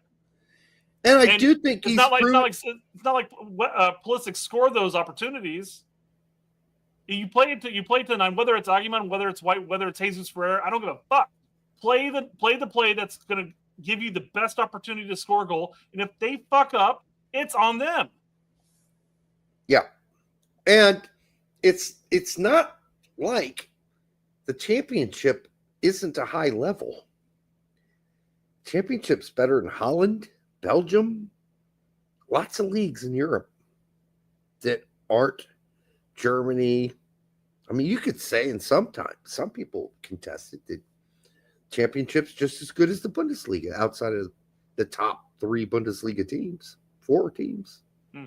Same level. Untouchable says that's what happened, LOL. That's what happened in the first Panama match that happened before Mexico. He scuffed his chance. He should have put away. I agree 100% and argue that. In the Nations League final, he put the shot on goal. It happened to get deflected by a defender and the post, and the other one he put away. He put away his chances. It just happens. Yeah, I mean, again, we didn't see also behind the scenes what happened with Sargent as far as leadership on the team, and that maybe he wasn't bringing it. And again, he's given his opportunities to put him away. Again, I can understand the argument for looking for a different striker at that point. until Sargent gets his opportunity again to make it. And I said that during the game. I was like, oh, geez, he missed that fucking chance. That's going to hurt him moving forward. Yeah, and I just think bringing this many strikers is redundant. It's too many strikers anyhow. You could take Aguimon off this roster and you still have enough strikers. I don't know when they're all going to get to play. So, well, we do have all 2 friendlies and 3 group stages. So I mean, there's plenty of time to give some people some time. So it's possible. Yeah. It's all possible. It's possible. Anyhow, right. I'm done defending Sargent. That's for sure. Yeah, we're moving on from that. And it wasn't really even defending him. We even talked about how he needs to sack up. So he does with the national team. You can't, like I said, that interview scared me when I saw it before the last, before Nations League. Hope we go to 4-4-2. When looking at all those strikers, I was thinking about it. I was like, man, is he going to play with 2 strikers? Man, that would be great. That would be fabulous. Well, even if you go back to a 4-3-3 and you're playing like Brendan Aronson and a Haji right as the outsides, at that point you're playing with 2 strikers because Haji doesn't really check back into the defense at all. So it just depends, I guess, really who you put in and how. I mean, Haji does for Coventry when he plays out left. The last handful of games that he came in for the U.S., he practically just played a second striker. Well, I think we were trying to win the game. That Jamaica game especially, yes. So, but I watch him all the time with Coventry. He goes back and plays defense, so he can do it. Oh, I'm not doubting his capabilities. Right. I'm just saying when he's been doing it, he doesn't really check back that far. Again, not saying here's what I'm going to make a statement like that, and somebody's going to pull up one clip where like, look, he's in the R18. Like, okay, I'm not saying he doesn't do it, guys. I'm just saying that's not what he does most of the game. Well, that's beside the point. Those games were with certain specific situations. Context is everything. I agree. Mm-hmm. To Pochettino, a good example is March. We had all the names and we did not perform. I think it's important that I think it's an important thing is to provide to the players a challenge. It is to say now you have the possibility to defend your place. How you defend your place is important to us.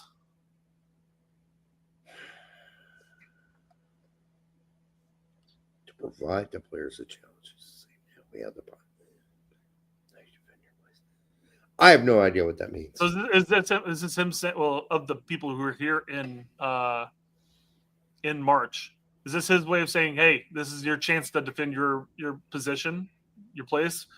Hey, Luna, show me you can do it again. Adams, I want to see it, type of stuff. Because obviously the rest of the team has been left off. No, he said all the names. We had all the names. He's talking about March. Yeah, but he's saying we had all the names. We had the McKennies. We had see how you defend your. This is your chance a possibility to defend your place. Is he talking about the March window period? He's not talking about now. It's like we had them all here in March. That was their opportunity to say, "Hey, this is my position. I'm staking claim to it." Listen, we're having to interpret because this doesn't make any sense as a paragraph. Okay. Well, it would be great to know what the question was that asked about it too. A good example is March when we had all the names like Pulisic and the big ones, McKennie, Adams, the big names. Sure. And we did not perform when we had all those big names. I think the important thing is to provide to the players a challenge. This is say, now you have the possibility to defend your place. And they saying, so we're bringing in other players to steal your spot. How you defend your place is important to us. Well, we have the names. Stake your position. Well, we didn't. So now we're going to take a look at some new names is what it's basically saying. Right. You didn't perform. So now we're bringing in a bunch of other guys. And, they could steal your spot. How do you respond to that? Pochettino confirms Anthony Robinson has seen specialists for his tendon injury. Yes, we know about this. Decided together with Fulham to rest him for the summer. Yes. It's decided he hasn't trained for the past few months, but he's played. He just got done playing. Maybe he's not training, but he's playing. That's a nothing burger. But, Poach was asked whether or not he prefers domestic players over those in Europe, and he says it's a football decision. We can't assess players at their club level. We have to see them at the national team level, so we're going to give them a chance if they're playing well, whether it's MLS, whether it's Europe, whether it's Mexico, etc. I wish him a luck on that. Good luck. All those players you mentioned, Sargent, Scally, Tessman, CCV, Trusty, are on the same level as those who now are involved on the roster. Woo! Woo! That's a big statement. All these players that play in other leagues in Europe are on the same level as those that we now have on the roster. In November and March, many players took the chance and deserved to come back. Wow. It's a bag on Scally on that front. That Scally was at least consistent in the defense, but damn. I mean, I know Trusty had a rough time, and so did CCV, but damn. Tessman had a rough time too, but Scally, I thought, did fine. Sargent, I guess he didn't like that one either. Yeah. So he's basically saying, hey, all these MLS guys we just brought in, they're on the same level as these guys. Yep. It's on the same level. Let's see here. Damn. That's a huge quote. Huge quote. I had not read that one yet. Yeah. Where did we cover this one? No, we have not. No, in a previous question you asked, is this the squad to punish or say pay attention to some players? I think we want to create in our own national team is people desperate to come, but desperate to come perform. Ooh. To perform means follow the rules, create a good atmosphere, be a part of the team, be able in every single aspect to meet our demands and understand that it's possible. This could be the possibility to be with us, because in most windows, we only have time to come to maybe train 1, 2, 3 times, then play 1, 2 recovery sessions, then play, and then go home and maybe wait 2 months to be all together again. If you arrive in the camp and you want to spend a nice time, which was the thing in the Burlington camp, by the way, they went and played golf, they went to museums, they went to battlefields, they went to fucking zoos. But if you want to spend a nice time, play golf, go for dinner, visit family, visit friends. Is that the culture you want to create? No, no, no, no, no. This is a big, big message to the superstars in Europe right now. Yeah. I mean, the Pulisics, the Scallies, the Geos, even Sargents, they all, every window they'd come back, you'd always see them on the golf course. Golf course. Yep. Doing team building exercises. These guys don't need team building exercises. Most of them have known each other since they were like 13. You're talking about Adams, McKennie, Pulisic, Scally. Not to throw them in there as a big name, but these guys have all known each other from their youth days. I mean, it's good that they get to hang out on a, but it's time to get down to fucking business. And for him to say that, for Poach to say that, makes me think some of the players said, hey, I want to go see my friends. Oh, hey, I want to go see we'd like to go out and play some golf. Can we go do that? And Poach said, no, you can't. We're here to focus. Oh, I want to go out to dinner with my parents. No, you're in camp. You're not doing that. Yeah. Fly them out to Italy. Fly them out to England. Fly them out to Germany. But Greg let us do that. Greg let us do those things. Fuck Greg. I don't care about Greg. He just said, fuck Greg. Oh, my God. Did you hear that, Weston? He just said, fuck Greg. Oh, my God. I won't be able to have dinner with my girlfriend? What are you kidding me? You're not, me and Aronson are going to be able to go out and play golf? No. It's time to get focused, dude. We got a year to the World Cup. So you got to wonder as well if there's some sort of tensions building there. Because Poach is calling out all of it right now. But then I bring up Pete's point from earlier today. And he said, okay, you're worried about the players caring. How much does Poch care?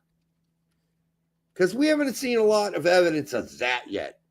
Outside of words, chirp, chirp, chirp, like this. Where's he out? Is he out recruiting? He out watching Nathaniel Brown? He out knocking doors? He's out eating dinners and watching third division. Exactly. He's out going to operas and other shit that has nothing to do with the team. He's coaching YouTube teams. So it's kind of like a poser, right? You're criticizing again hypocrisy. We're going to talk about it later. Yeah, hypocrisy. Correct. Yeah. All right, go ahead. I'm done with this. Fair enough.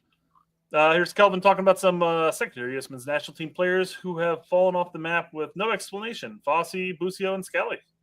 Although we may have just found out about Scally at least.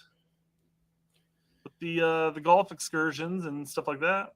I mean, maybe Scally just needs a break. He's played almost a full season. He also got called out technically by Poch, saying basically the players you mentioned didn't take advantage.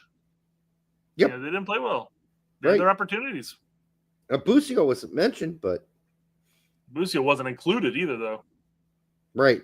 So I don't know what's going on. All right. So who knows what's going on there? But I think Venezia stays up. I don't know. I think Busio.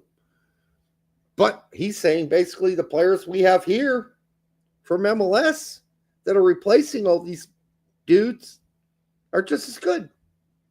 It's Busio and you know what? Miles might have a resurgence here as a center back and everything like that. And he may shine and work his way back in. But as far as 1v1 defending, I would rather have Scally. Yeah. Just my take. I mean, BMR doesn't think Venezia are staying up. I know they were flirting with staying up. Is there still one game to go? I think, they have one more game because Pulisic has one game coming up this weekend. Yeah. I mean, they've battled back. Let's take a look here. Venezia dropped back to 19th place. Yeah, I knew they dropped one more down, but they would have to win their match and hope that Empoli and Lecce both lose. Yeah. So it's possible still, but they need help. Let me go some full matches here. Let's see. Lecce's playing Lazio, so that's good for them. That's promising. Venezia's playing Juventus. Oh, that's not promising. And Empoli's playing Verona, so it looks like Venezia's likely to go down unless they pull something out their butts. They kind of, Jorge Casillas says we're Tolkien and Wiley punished. I think Brett mentioned it earlier. I really don't know. I also don't think Wiley's even on his radar. I don't think they're on his radar at all. So, Paxton Aronson, Cabe Wiley, Tolkien did. Paxton's a head scratcher to me, quite frankly. Given his season, he should have been called in for one of these matches. That is the biggest omission on this whole list. Is Paxton Aronson. The biggest omission, by far. Christian Pulisic needs a break from European ball. Well, he's getting that. Nobody says he doesn't. But he's cracking a joke. Oh, because AC Milan didn't make any European. Oh yeah, they got nothing to do next season too. So how much prep does he need for that? It's not like they're going to play in European ball. All right, for the 309 of you here now, make sure you like, subscribe, share it with Grandma on either X or Twitter. Doesn't matter. Or no, Twitter or YouTube. Either way. All right, what else we got? Here's let's see. Otaku posting the list of players who are omitted. And let's see if there's anybody we didn't catch up here. Pulisic, Robinson, Musah, Tessman. Well, hold on. Skelly. Hold on. What? Go back to the top. I just want to explain why each of these people are out.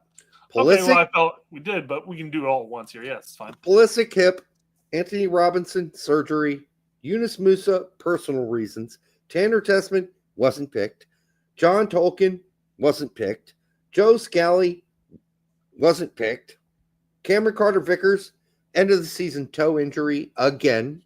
Okay, so he didn't play the last 2 games for Celtic. Trusty did. Trusty not liked, not picked. Paxton Aronson overlooked.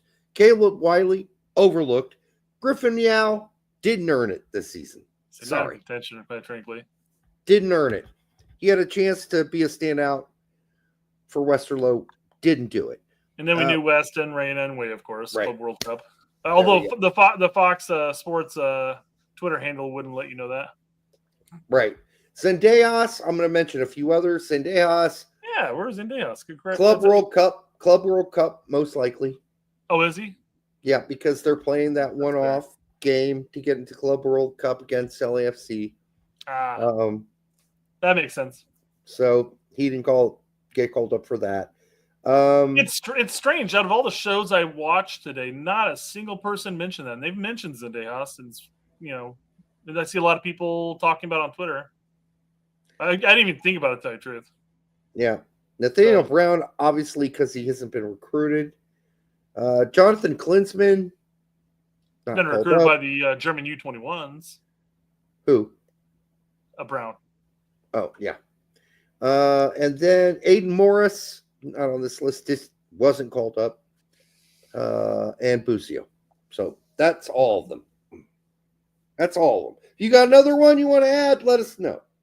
But those are all the ones I can think of that got. Somebody mentioned earlier Brian Gutierrez, and he's having a good season and all.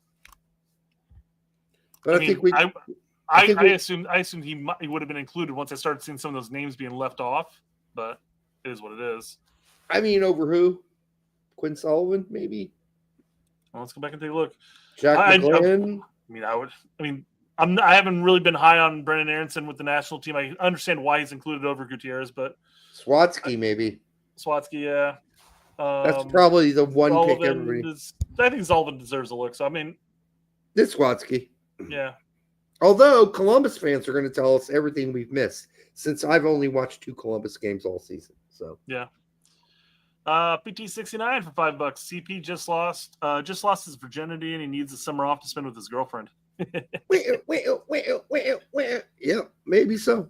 Oh, is that golf comment a snide comment towards Pulisic, given the fact that his girlfriend's a golfer? Could be. Pulisic's out golfing a lot now. I mean, he's been golfing for a while, I know, but he's pretty good at it too. But again, we've worked out for you how Pulisic could have been included in this window and not had to work his ass off, but could have still included him as the leader of the team. Supposedly he's the leader, which I don't think he is. I think that's clearly Adams, but whatever. Even if you don't like Adams, he's clearly the leader of the team. Do you think Poach is looking at this, hey, I need a break comment, similar to like the Donovan Klinsmann thing? No. whereas Klinsman's, left him off the World Cup roster, of course, but Poach is out here saying, yeah, we decided that he needs to take a break. But we didn't include people who want to go out and play golf, I don't know. Apparently we missed a super chat. Did it sneak in there with other people's? I missed. I did miss it, yep. Do you guys think Poach can get fired? I want Matarazzo or BJ for coach. I don't get why Wiley, Tolkien, Paxton, Yao, Goody. I want Poach fired. Listen, I don't think, unless something completely horrendous happens during the Gold Cup, like we lose to Haiti and we lose to, who else are we playing? Trinidad and Tobago. We lose to Trinidad and Tobago. We lose to Haiti, we lose to Saudi Arabia, or we don't get out of the group.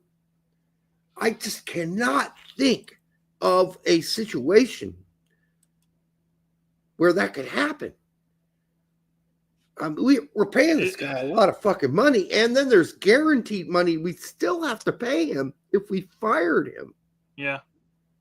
I mean, BJ's got Nashville firing on all cylinders. Mm-hmm. They're looking good, and quite frankly, his time with the U.S. men's national team was solid. Did we lose out on a diamond in the rough there? By not just hiring him full time after that? But if you need an emergency manager, Brett, somebody who's currently unemployed, who do you bring in to lead this team after Poch bottles the whole Gold Cup? Bob Bradley. Hell yes! You bring in Bob Bradley. You know what Bob Bradley would do to all these youngsters? He'd scare the living shit out of them. Yeah, Skeletor coming after you, man. Yeah. I mean, that dude is all business. Till next time. All business. Yeah. You may have your criticism of Bob Bradley because you can't bring Bruce in again. But that dude. And he's working at San Jose, so. Yeah. That Bob Bradley scared the living shit out of this generation. Yeah. Yep. Let's see. And then we talked about the players missing, of course. Yeah, there's a lot of turning. The people who were obviously pro Poch when he got here, and that's the thing.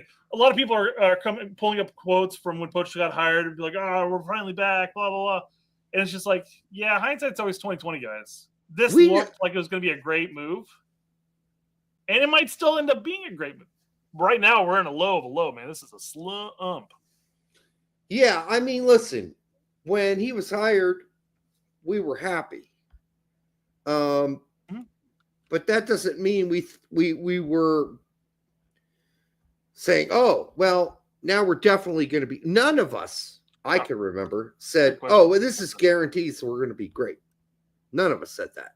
Yeah. None of us. Well, I mean, I didn't. You didn't.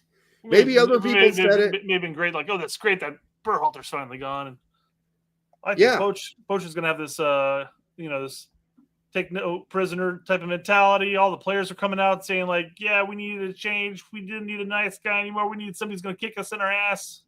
And the asses have been kicked.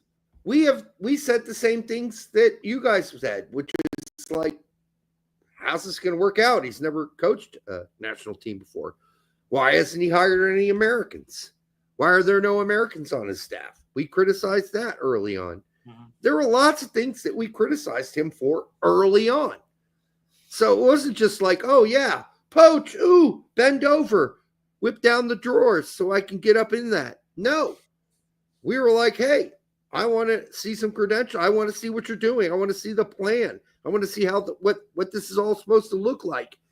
I'm not just going to whip it out and start hammering you and loving it. I need to know first that you're the safe guy. You're the right guy for me, right? It sounds like I'm saying I'm gay for Poch, but that's not really what I'm trying to get at. You got to know who you're going to hammer. If you're going to go all out on somebody and say, this is my man, this is my guy. We never did that here. Never. Ever did we ever do that. We were certainly willing to see what he could do.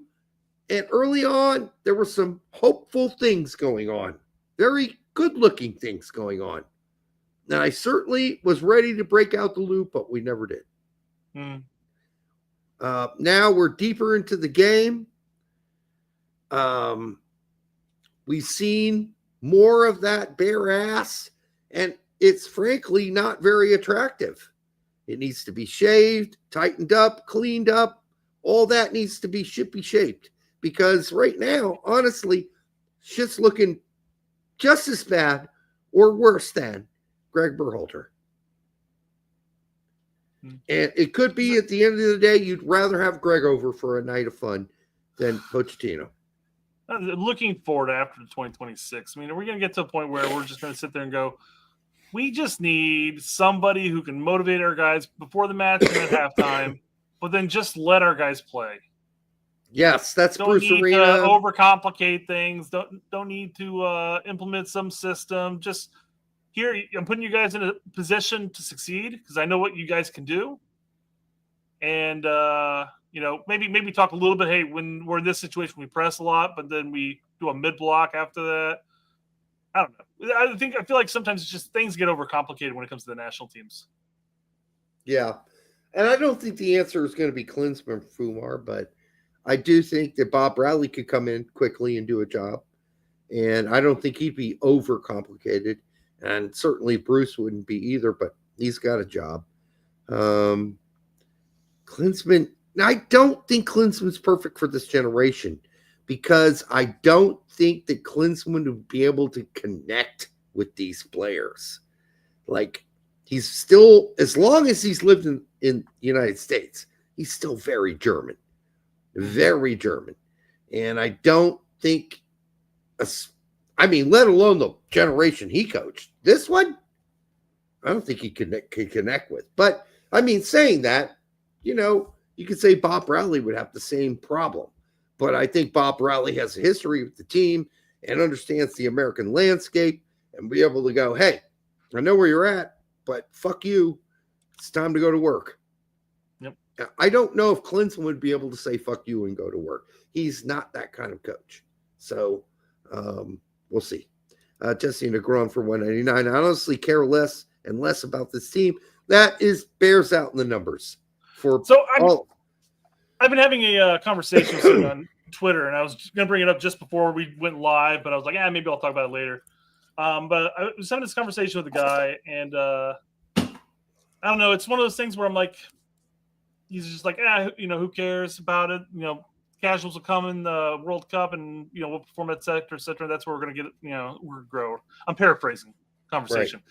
I'm like, no, what we need. The problem is we're playing so poorly. We flamed out of casuals aren't going to really care about Nations League or Gold Cup or even Copa for that matter. Quite frankly, they may see we lost and like, that sucks. But the problem is we're disenfranchising diehards, people who follow a team. Like it's crazy, and you have more and more people that are going like, fuck this team. I'm done with it. And the reason why I'm saying we even though it's the Gold Cup. Well, it's the Gold Cup. We need to take it serious is because, again, it's you flame out in Copa, you flame out in Nations League. We need to boost morale. We need to boost confidence. Not in the team. The team definitely needs it too, but we need it in the fan base. And I know the Gold Cup, winning the Gold Cup wouldn't be like, we're back, yeah, but it's going to be a positive moving forward as we progress to the World Cup. So it hurts seeing certain players being left off. Some people being like, I need a break, Some injuries are up, and sure, okay, but so U.S. soccer is making it more and more so that they're losing the diehards, right? Yeah, and then we'll just keep increasing the ticket prices; they'll make up their money. And then for the casuals, all they see is poor results because casuals like winners. So. Yeah, we're just totally. We're getting double stuffed. Like U.S. soccer's getting double stuffed, basically. Mm-hmm. They are basically taking it in both ends. And because they can't be real with the folks out here and authentic with us, the diehards, who've been doing this, some of us, for 30 plus years. Or 40 in my case. Right? 40 plus. Yeah. And then with the casuals, we can't win them over because we're not good. We're not winning. And then the games aren't on channels most people can find. The big ones. Yeah. So, we're just losing across the board, really. Yep. And that's why we see empty stadiums for our games. This capsulates everything you basically just said in one tweet here. Just after Pulisic's been announced not coming because of X, Y, and Z, and the U.S. Gold Cup roster was announced, U.S. Soccer posted this: adds to cart. Our 2025 kits are now available. Oh, by the way, the guy in the picture's not going to the Gold Cup. Yeah, so I go. Social media manager looking at the commentary around Pulisic asking to step back and figures this is my time to shine. It's just like, come on, dude, read the fucking room. Maybe we don't post this right now. Come on. The heartbeat kit. The whole idea. Just a cart. Come on, guy. The whole idea of creating the heartbeat kit was all about saying how committed we all are, including the team, to the national team. Yeah. How committed are we? Apparently not that committed. Not that committed. Not committed enough to show up and play a couple games and the take irony a of game. this post is perfect. It's disgusting. These people running U.S. Soccer, the marketing department, are the biggest fucking half-wit morons to ever like be on the planet Earth. These are the dumbest creatures, the most disconnected, mouth-breathing, thoughtless, careless, senseless, fucking totally ignorant and arrogant at the same time people. Mm-hmm. Like, all these people need to be fired, and they need to bring in real people who are fans, who are real fans and understand the fucking fans and the people who follow this team. Add to cart. How about you add a brain, you fucking dumbasses? Add a brain. Add like an ability to read the room. Holy shit. That's the thing. It's just any competent person would be looking at it going like, there's a lot of talk going on right now. I'm going to hold this post to try to sell more merch for at least 24 hours. It's like they pretend that no other conversations are going on. None. No other conversations. Oh, the guy who just said he needs to take a break from the national team, we're going to post his shit up there and put the heartbeat kit. Because his heart is so into it. He just asked if he could take a break from the Gold Cup. Okay, cool. Yeah. Where was the same person in the room that said, that's probably a bad idea? Do we have a photo of Adams? Let's use that instead. Yeah. Do we got a photo of Adams in the heartbeat kit? Let's use that. And let's not put add to cart. That's kind of arrogant and ridiculous. I don't know. I don't know who works there anymore. I used to know them, but I don't know them anymore. 10 years gone by. But the people doing it now are completely fucking clueless. And they're inauthentic. They're just not authentic people. They have no connection to us, the fans. They don't know what we think, we breathe. You think there would be one guy they hire on staff whose job all day is to be on Twitter feeling the pulse of the American fan and what they are thinking and what they want. Because those are the people who are going to reply to your stupid post and chew you out for it. And, yeah. But they don't apparently have anybody they trust to do that. They just post it and leave. Oh, we're posting. Goodbye. That's it. That's what we had to do here. Musah's downfall needs to be studied. I mean, you could study it if you want to. I don't know. Like, the only person I can think of that would be a good example of Musah and his trajectory would be the Columbus Crew guy. Help me out here. Nagby? Nagby. Because Nagby, in the final third for the first 5 years of his career in MLS, was a complete disaster. And he got better, never really shattered anything or like blew anybody's balls off or dick off. But he got better in the final If you want third. to be, I mean, the talk, obviously the talk was, I forget who was making the comment, but we've got a lot of role players on the national team. We don't have any key players on their clubs except for like Pulisic. But we have all these players who are role players, and it's fine if you want to just be a cook. I mean, if you don't have the ability to be the chef, making those final killer balls into the final third or whatever, be a very proficient cook. Do your job in the midfield, distribute the ball out wide, play it up. That's fine. Musah's big thing was playing out of tight spaces when he first started with the U.S. men's national team. It was amazing to watch. He'd dribble like 2 or 3 people in the midfield and then lay it off. That's fine. Get back to that. Go back to the basics. If you can't make that final pass, don't be the final pass guy. The only thing that I would say in that argument, which I've heard, that doesn't really make sense. It's like the 2002 team was full of cooks and no chef. So, Donovan's too young to be the chef. Beasley too young to be the chef in 2002. A lot of cooks, but they were all on the same page, right? So the cooks and chef reference was their roles at clubs.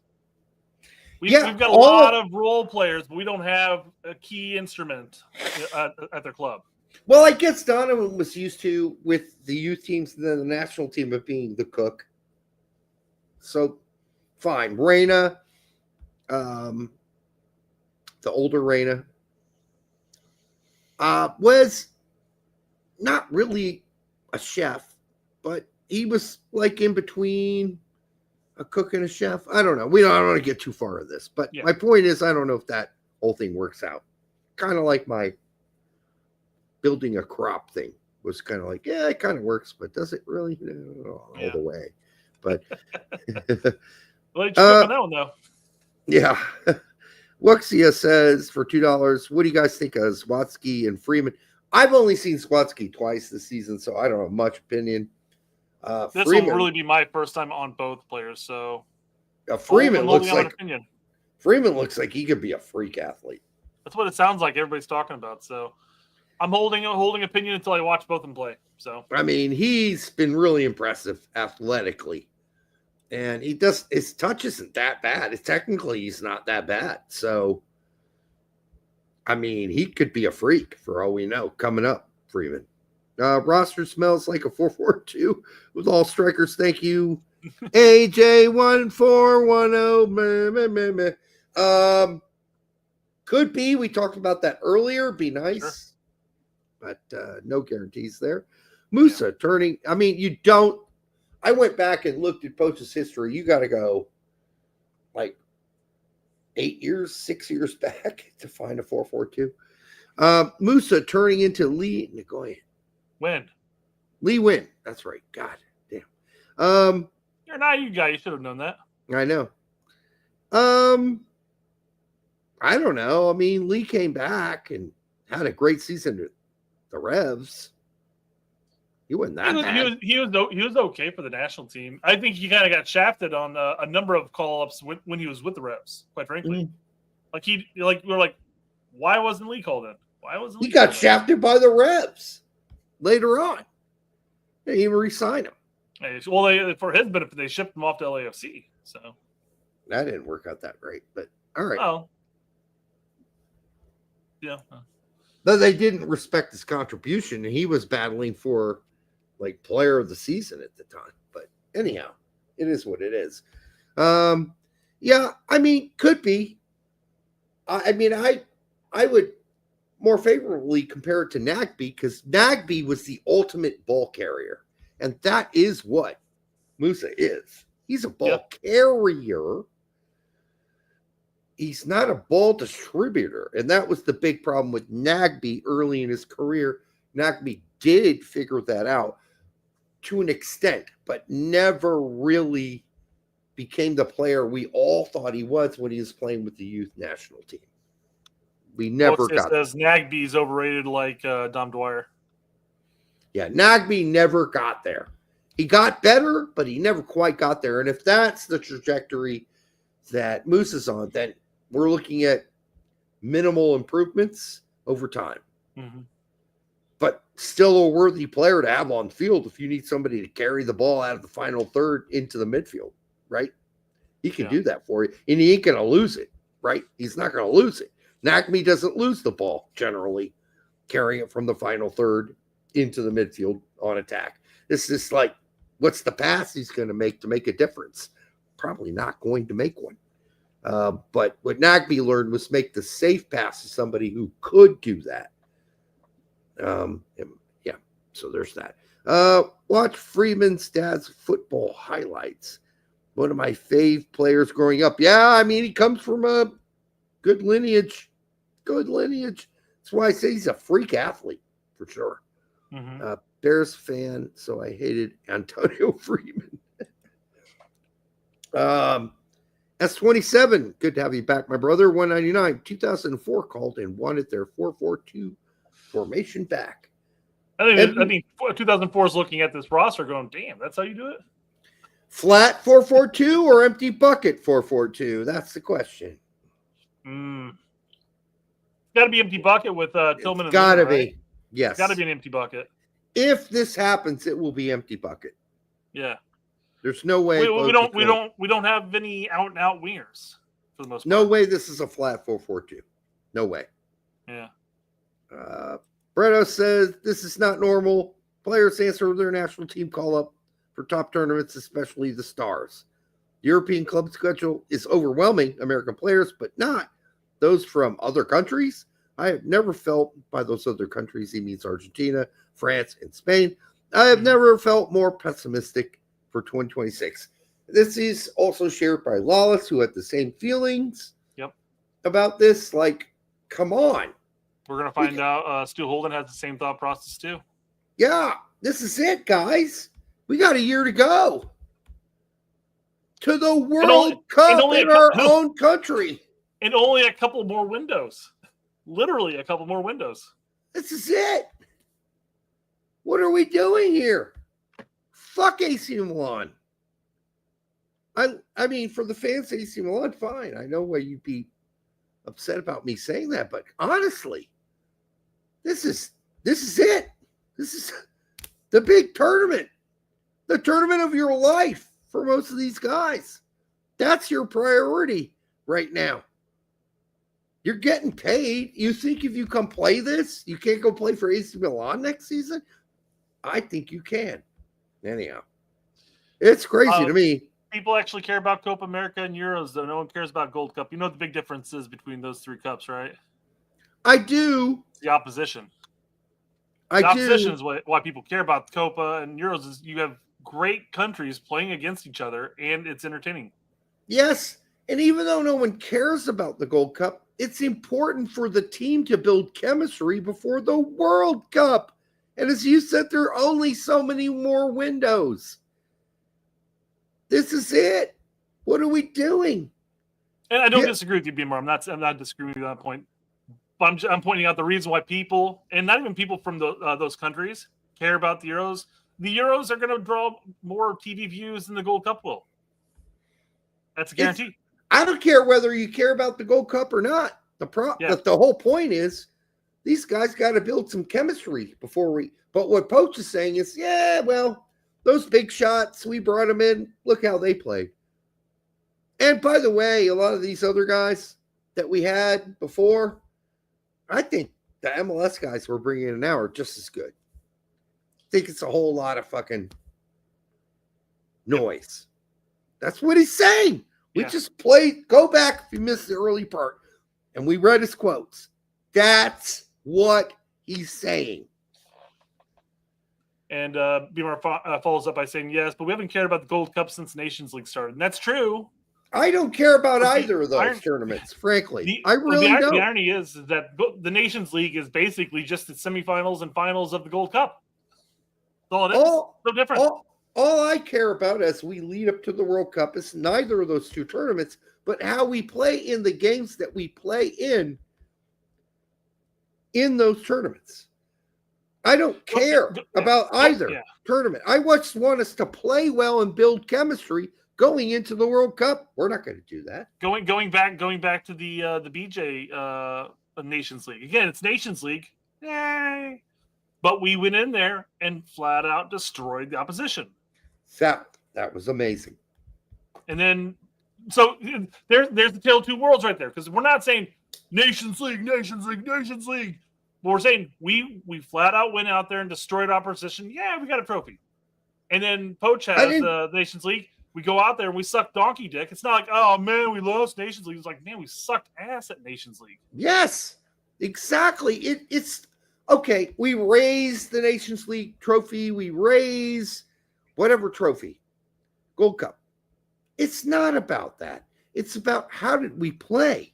How are we preparing? How is the chemistry working between these teammates as we head into the World Cup? I mean, the trophy's just an extra added, like, okay, that's great. That's great. The Gold Cup and the Nations League trophies allows nations to do is to claim supremacy of your region. That's Canada. It's great that you're finally having a good turn of events here, but Mexico's going to be like, well, I've got like 47 of these Gold Cups and none in the Nations League yet, but actually one Nations League. There we go. But I'm just like, that's the only thing you can say at that point. Say, historically, we're the best team of the region. That's about it, really. Yeah, it's not worth it.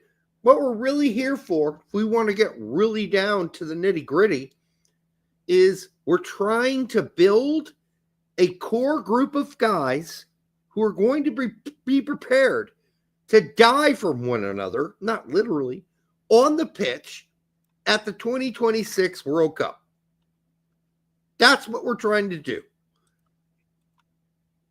Anything that is not focused in that direction is a loss. God, how much of this we got to do? A couple, but there's going to be pretty quick talking points here. All right.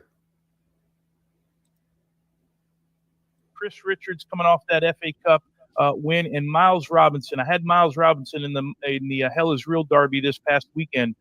I was on the call for that, and one of the comments I made, because I'd watched, I'd seen him early. Real quickly, the Hell is Real Derby is dubbed that because it's a derby taking place in Ohio.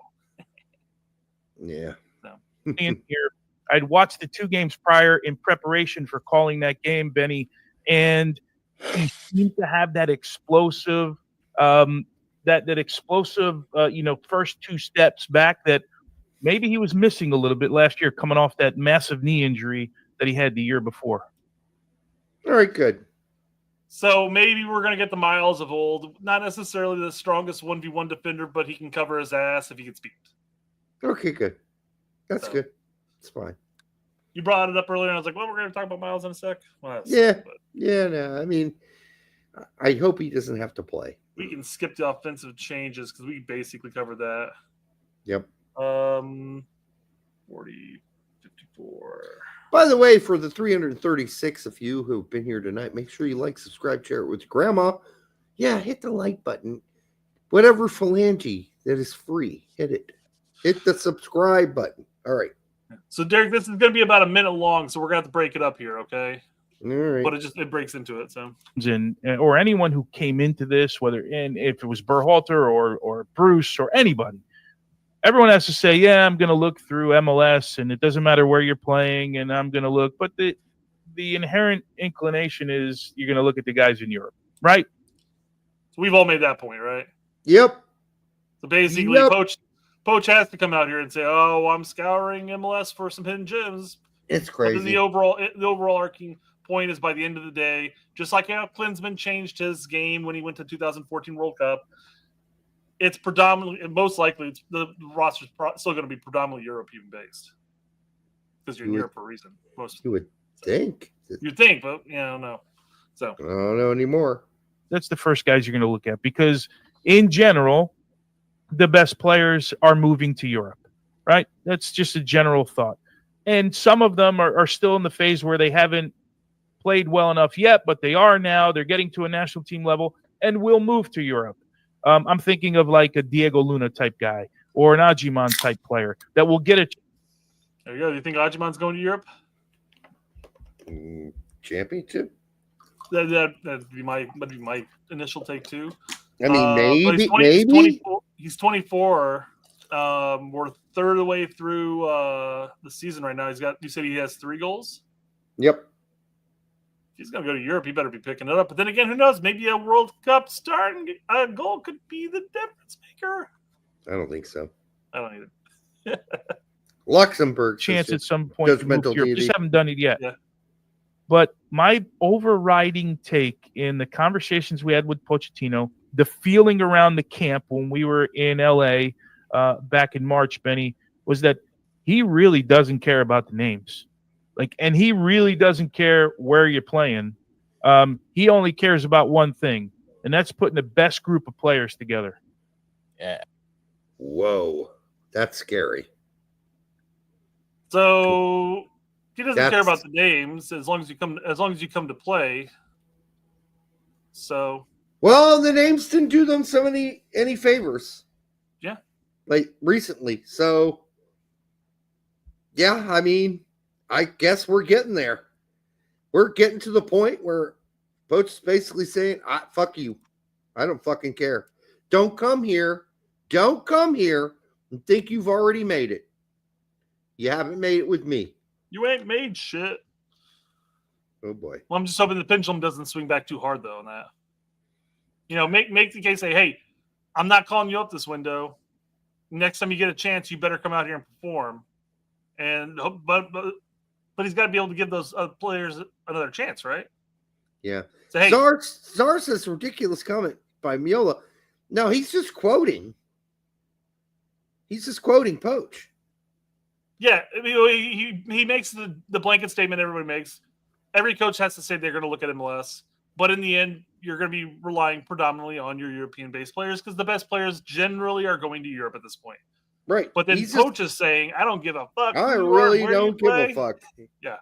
So I think that's how I took that, yeah. He's just quoting Poch. And like we just did a quote from Poch. He basically said the same thing in the quote. We brought the best, all the big names. And look how we played. Mm-hmm. I don't want that. I'm going to go try some other guys. And by the way, these other guys I'm bringing in, they're just as good as the European guys. They're just as good. That's what he said in the quote. We just read it to you like 40 minutes ago, 30 minutes ago, or whatever it was. Yeah, I think when he states the quote unquote best players, I think best fitting the criteria that he wants. So not necessarily. I mean, you're looking at a player like he's Pulisic. Talking about guts and balls. He's the best player we have, but if he's coming to the U.S. men's national team game and he's not performing, he's not doing well. But then you have Diego Luna, who's playing in MLS. He's coming up here and I'm using CP as an example. I'm not saying that's the case. I'm just saying. That'd be what he's getting at. But his point was, we brought all these stars. They didn't come with the juice. I'm going to take players with juice. I don't care where they come from. I just want guys juice, at least. that want it bad, want it hardcore, want it. That's what Poch is saying. USL player in there. What the hell? Throw some USL and college players in there. I'll tell you, throw a USL player in that guy's going to give you 150%. It may equate to 30% of somebody else, but he's giving it all. I could get you in shape in a month, Brett. Yeah. You could join the team. I'll leave it all on the pitch, yeah. Yeah, you definitely would. Yeah, for sure. You would leave it all. I'll score a goal. I'll know how to score. I mean, your 100% would be, I'm Uncle Riga right now. I'd put the ball in that back of the net, 45 yards out. All right. Yeah, your 100% right now would be Brian White's 25. But hey, exactly, yeah. I'll leave it all on the pitch, guys. Though you got juice. All right, all right. So here's Lawless talking about U.S. men's national team problem or U.S. soccer problem in general, but he's talking about the U.S. men's national. I got a piece, so I hope we're nearing the finish here. Important to note is that the United States Soccer Federation has a problem. The U.S. men's national team has a problem. I guess you could look at it as a business problem, a marketing problem, in that this team right now, given some of the failures that you mentioned, Mossy, over the last couple of years, is at a point right now where I can't think of a time in the past, not even qualifying for the World Cup, when there has been less, I guess, interest and emotion, and to the point of the caller at the beginning of the show, less caring about this team. Now, that is a problem that needs to... Oh, it is. So, yeah, we're at a situation now. Derek, you need to go pee. Yeah, I'll let you do that, and I'll be back. Yep. Yeah, we're at a position right now, and we're talking about the Nations League flame out, the Copa flame out. I mean, ultimately speaking, if we played well and we flamed out still, that'd be one thing, but we're performing horribly, and the fans are recognizing it. I see it on our comment section all the time, whether it's YouTube, whether it's on Twitter, super chats. I'm caring less and less about this team every single window. And that's the problem that we need to address. And we have stars out there who can perform. We see it week in, week out for these top European sides. But then they come here and it's just a fraction of what they're doing over there. And they care, of course, but are they going 100% in on tackles? You know, are they busting their ass to recover like they would on their club side? No. So I don't know. Yeah, ultimately, it's soft. It's all soft. And indifference is worse than anger because we have people coming back into our chat who say, "Dude, I checked out for like 2 months. What are we talking about?" So. Yeah, I mean, you can check out for 2 months and you miss a whole bunch of lackluster shit. But he's right. Like, this is the most indifference I've ever seen. And maybe the crowds were smaller back in the 90s, the early 2000s. The crowds were smaller, but they believed. And the players gave them every reason to believe. The expectations, once we got to the World Cup in 98, we're like, okay, yeah, we're probably not going to do that well, but we made it. 94, we made it because we hosted it. And then 2002, we did a shocker.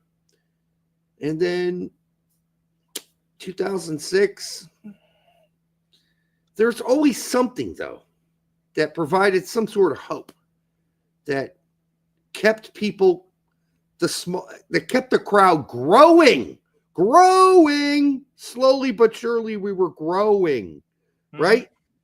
Now we are here, and the crowd is shrinking and How are we going backwards now? Well, here's how we're going backwards. This team, this federation, the way we're talked to like children, the way we're marketed to in an inauthentic way, the prices for tickets, the way this whole thing operates is a money gathering operation and not about the fans and being focused on winning over the fans by fake marketing like the Heartbeat shirt.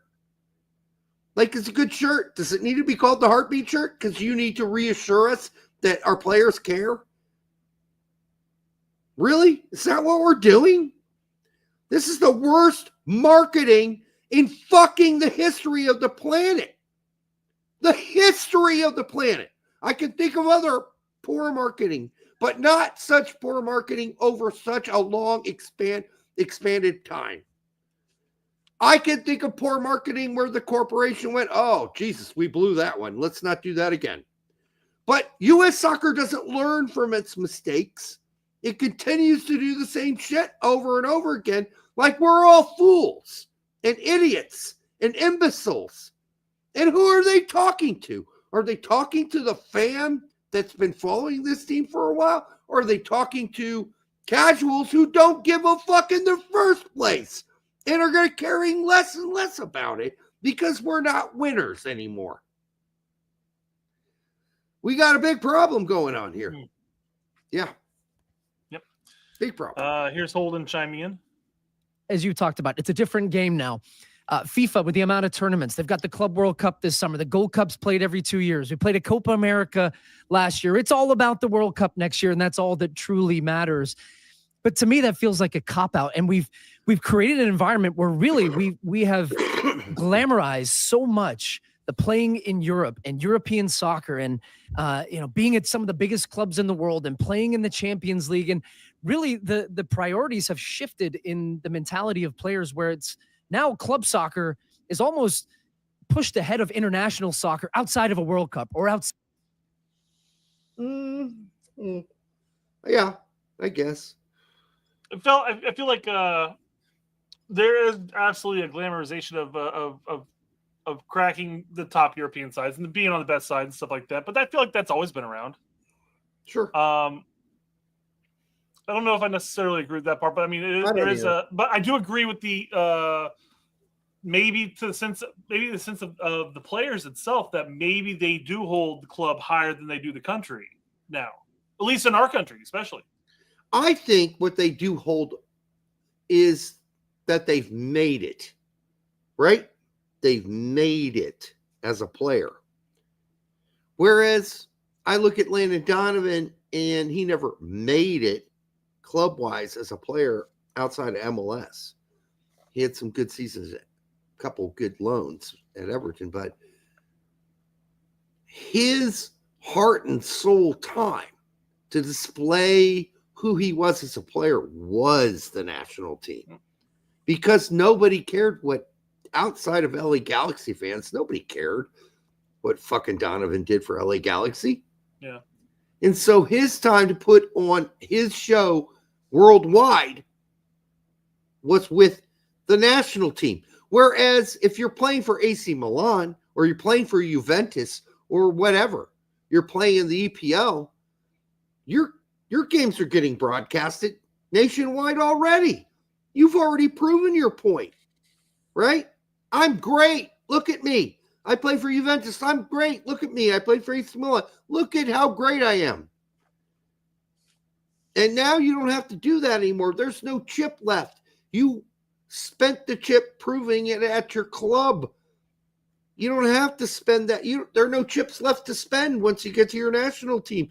You've already you've already proven yourself for club.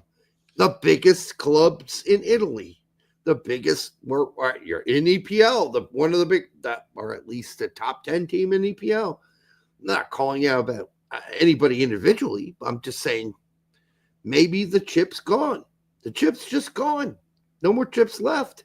You've already proven it. So well, and as BMR mentions here, because I don't believe that for a second, why would that happen in the U.S. when it doesn't happen in other countries? So there are players who end up playing for top EPL sides, top Serie A, La Liga sides, and they go back every window and they go and they play for their country and they play well for their countries. You want to know why?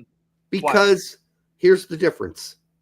When those players come back here, the interest level is medium. When Argentinians go back to play for their teams, it's a massive cultural national event. It is not that here. Like, look at how many people showed up for the last handful of USA games, U.S. men's national team games. It's not a national event.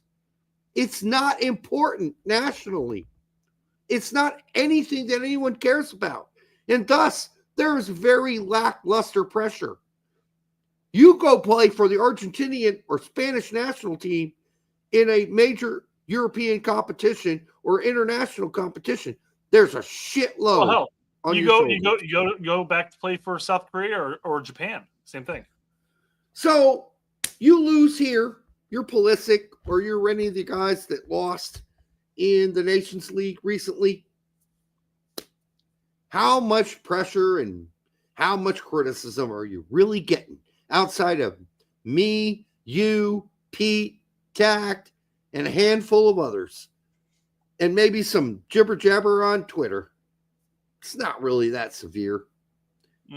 You have a bad performance for Argentina. They're up your asshole. They are up your asshole.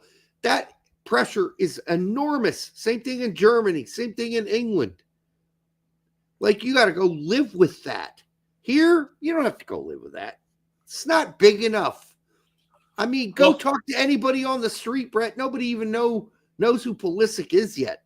It's amazing. And using those countries as an example, Argentina, Brazil, England, Spain, France, etc. If you go and you perform like shit in a window, there's 2, 3 players knocking on your heels. Now, you may be the better option, but there's still really good options playing the EPL, playing the Liga, playing League. Yep. Whereas here, there's options. There's people knocking, but the talent gap is quite a bit bigger. Yep. So I mean, at that point, it's like, do we take these kind of these prissy Euros who don't necessarily feel compelled to drop it all on the line? And I'm not saying they do that all the time, because there's definitely some games where they leave it all on the line. They have. But then it's been hit and miss, and we've just not shown up to international tournaments recently.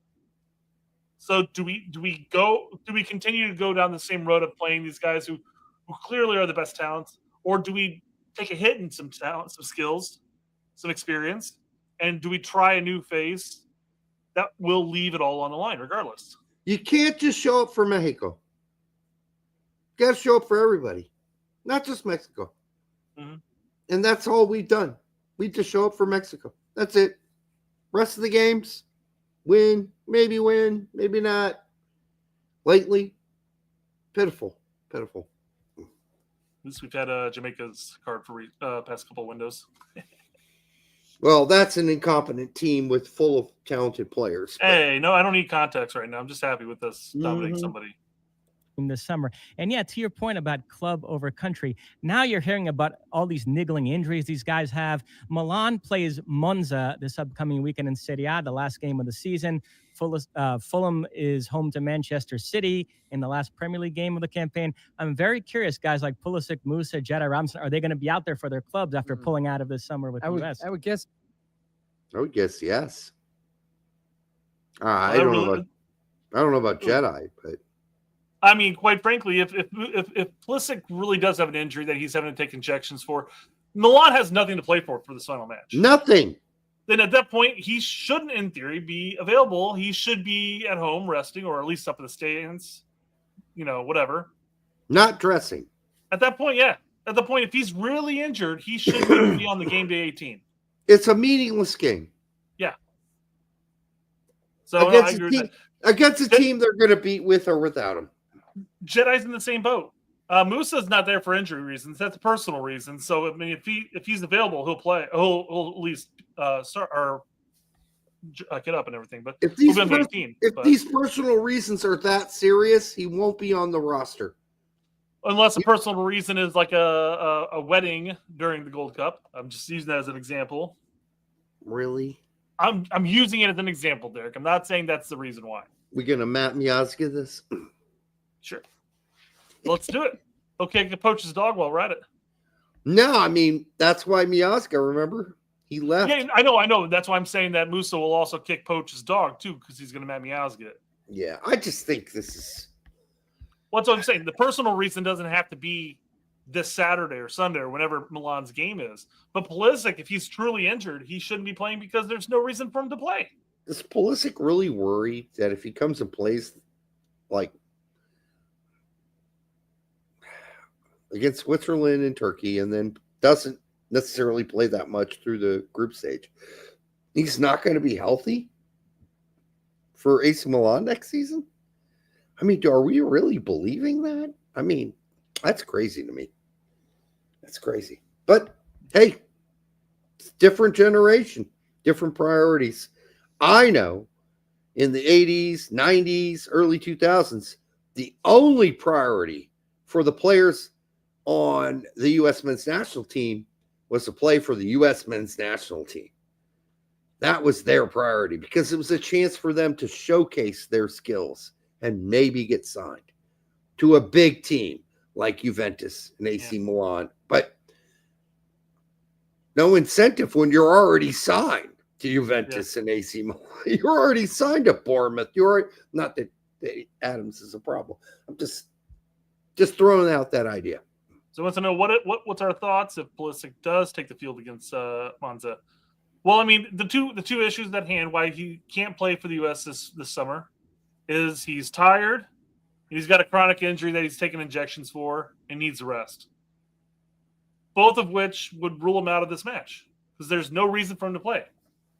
Because it's a meaningless game at the end of the season that won't change dick. Yeah. So it's no different than the Switzerland match, right? He should be already on the injury list and be taking a break for this next game. If he plays, I don't know. Seems suspect. Andy says, our thought is he cares more about his club than his national team. Well, he certainly wants to be playing regularly for AC Milan leading into the World Cup, but I don't know if this is the answer. Like skipping out on this completely. I'm just saying if he plays, it really begs the question of how serious the tiredness and the injuries actually are. It certainly Because will. There's no reason for him to play. I'm just going to leave it at that. Yep. Agreed. All right, here comes the poach hypocrisy comment I was talking about all show. It's interesting because Pochettino was giving interviews the last few days bemoaning the Club World Cup because it's going to prevent him from having all his best players. But then by agreeing to leave some of these guys out, he sort of undercuts his own message. And I do think, Lex, this generation of U.S. players, the big-name European-based players, they fundamentally don't buy into the Gold Cup. So, again, the hypocrisy is that he's, in this scenario, he's bitching about the Club World Cup. I was losing out on players. But then he leaves off a handful of players for similar reasons, right? Well, not similar reasons, but different reasons. Yeah. So. No, it is a bit of hypocrisy. And no, I do not think that this generation of players cares about the Gold Cup. But that is cutting off your nose to spite your face. Because frankly, that's not the point. The Gold Cup's not the point. The point is to build chemistry in the team and prepare for the World Cup. That's all this is about. That's all of this is about. It's nothing to, I don't care if you like the Gold Cup, value the World Cup, Gold Cup. Fuck it. You can stick the Gold Cup trophy up your asshole for all I care. The point is you're there to prepare in a limited number of windows left before the big one. And you're not there. Bmar says, don't they have to release the players for the Club World Cup? So that's not really relevant. Yes, they have to, but he's complaining about the Club World Cup and how it's taking players away. But then he's also going aside and saying, all right, well, typical people who would be playing for me and starting for me, you guys can take the summer off. You can go in for personal reasons, X, Y, and Z. I don't want to call you up because you sucked in March. But that one makes sense. I at least respected the fact that he came out and says, yeah, I didn't call Musah in, I didn't call Sargent, I didn't call Tessman in because I didn't really rate how they played in March. At least then that makes sense. But he basically did by saying footballing reasons, right? He did for Sargent. Yeah.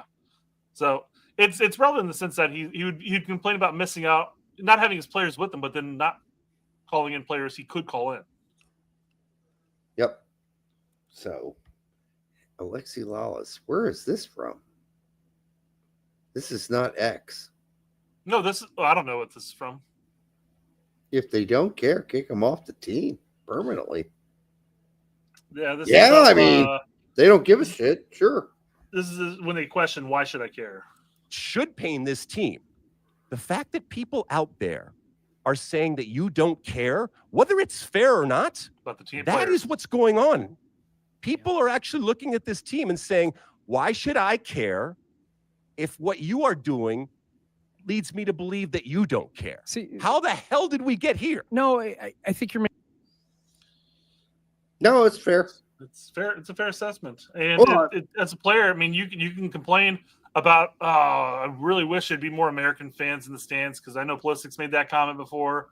But I mean, fucking show up and play. Fans will come. They go to watch the U.S. Women's National Team games. They do because they like winners.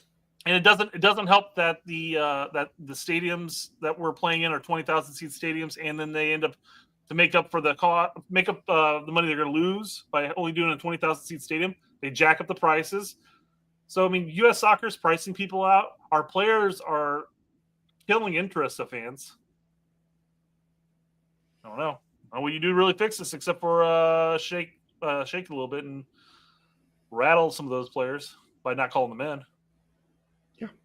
Yeah. Yep. All right, last one. 24. To the roster. I got like 30 more minutes. The one way that this story could have a happy ending is we've talked about it being the same nucleus for a while, it growing a bit stale. If the absence of some of these players opens the door for the Diego Lunas, the Brian Whites, the Sebastian Berhalters to really shine this summer and convince Pochettino that they should have a big role in 26, and then those players help the U.S. have a successful World Cup in 26, we could all look back and say it worked out for the best. Well, that's the glass. So that's rolling the dice. Wouldn't that be interesting, though? A couple players in this Gold Cup really shine, and they continue to progress through 2026 up until the World Cup. And then you go back and sit there and say, well, I guess it panned out, right? Yeah, but hindsight's always 2020.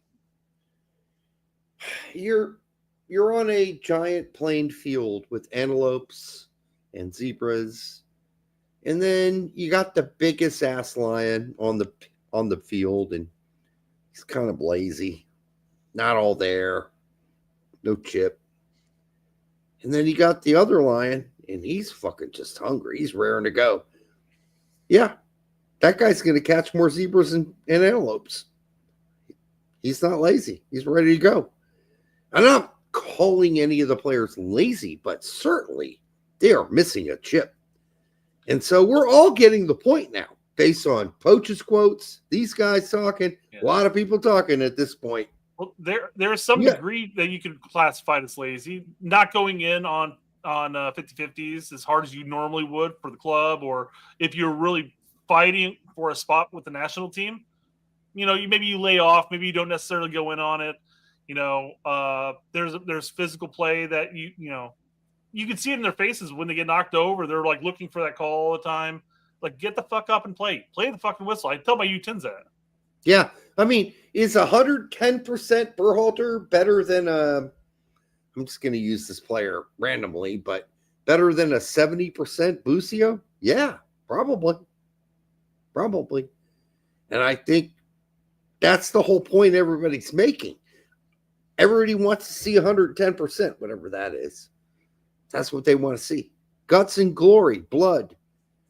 And I have to agree. I don't really think that that's what I feel like when I watch lately the U.S. men's national team play. I don't feel guts and glory and extra effort and chip.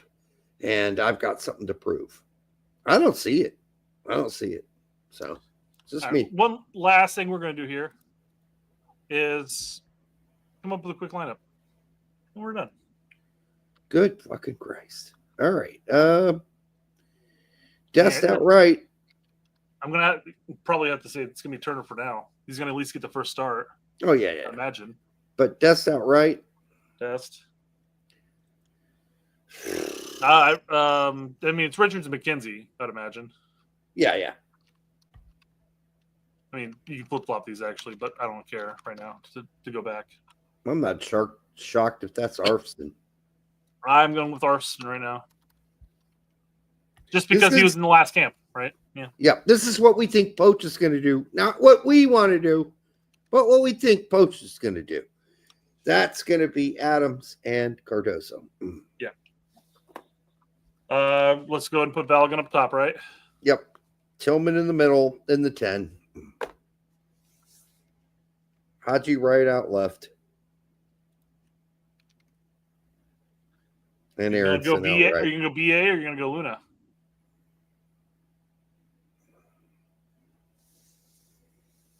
I'm going to go Aaronson first game. I'll put him on there. If Luna did play, he'd play out left. And I think that's Haji. Like, Luna's not going to play right wing. Mugga says Turner's starting. Yeah. Poach kind of alluded that Turner's still kind of is number one, but it's up in the air. So I think for the first match, I think it's going to be Turner. And depending on how he plays, it's going to dictate whether or not he continues. Yep. And then I think I want to say it's Luna too, because Luna not only works his ass off, but he's also very good with ball. Whereas but he's not Brendan Aronson busts his ass, but then it's questionable whether or not you're going to have dark Brendan or actual Brendan. Luna doesn't like playing outright. Played outright against Canada for chunks of that game. Majority of the time he plays on left. I'd prefer him out left or in the center, quite frankly. Or in the center. I think he comes in for Tillman at like 65, 65th minute. So, yeah, this is probably it. Yeah. I mean, it's possible that he comes out with some curveballs and all of a sudden we have a Quinn Sullivan playing outright, or a Freeman playing. I don't think we're going to see those guys right away, and not against Switzerland and Turkey. It's possible. He poaches a wild card. You never know what he's going to do. We're stuck. What we think is what Poach will do. We might get like 70% of it right. It's not like we talked about. It's not like Greg. Greg would have down to T. Bam. Oh yeah, if this was Greg, we would know the whole starting lineup already. I mean, Brendan Aronson might actually be our starting goalkeeper under Poach, for all I know. I won't get that crazy, but yes, I see what you're saying. No, I think we know we're learning more about Poach. So I do think that Luna will play. He will play. I don't know if he'll start based on what we just did there, but he'll play. He'll definitely play. Tillman ain't. And if Tillman plays like crap, Luna will start the next game. Period. Luna's going to have, Tillman's going to have to bring it. There ain't no fucking around at this point. Mm-hmm. And I hope these guys make us proud, because if they do really, really well in this window, even if it's Arsene or whomever you think, that's another step towards 2020. Well, I mean, Arsene's got the blank check right now because, I mean, he who's back up to Jedi? Yeah. Should be Nathaniel Brown, but oh well. Well, quite frankly, now we're Scally looks like he's on the outside looking in. Who's back up to Dest? I mean, I think those backup spots are pretty wide open at this point. DeJuan Jones? I don't know. Or maybe we play the 3-back and we actually play with wing backs, and then all of a sudden you're looking at players who aren't necessarily backs. Where's Tolkien? Where's Wiley? It's crazy. Anyhow, hey guys, we're in a crazy spot right now. It's just, we're in crazy town. That's where we're at. So hang in with us. Hang in there. Thanks to all 352 of you that were here tonight. We do appreciate it. We will be back on Monday. We'll see what happens here. Or will we be back on Monday? I don't know. Depends on what we got to cover. Ooh, and that's a holiday. It is. What is it? Memorial Day. That's right. We may not be back on Monday. It's going to be pretty safe to assume that.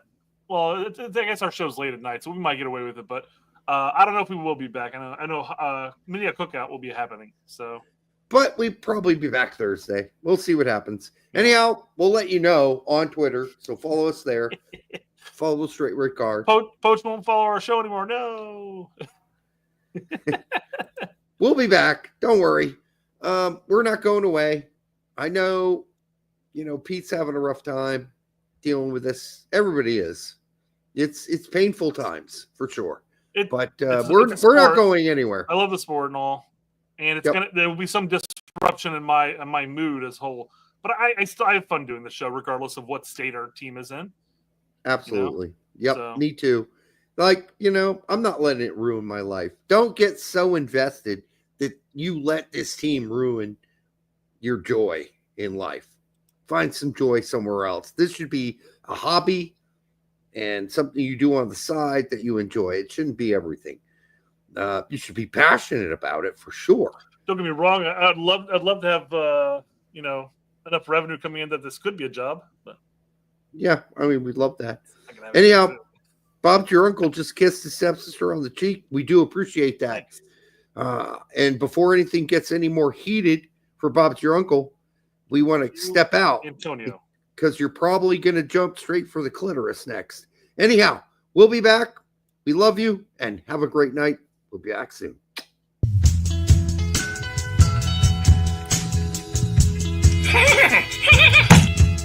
That hurt.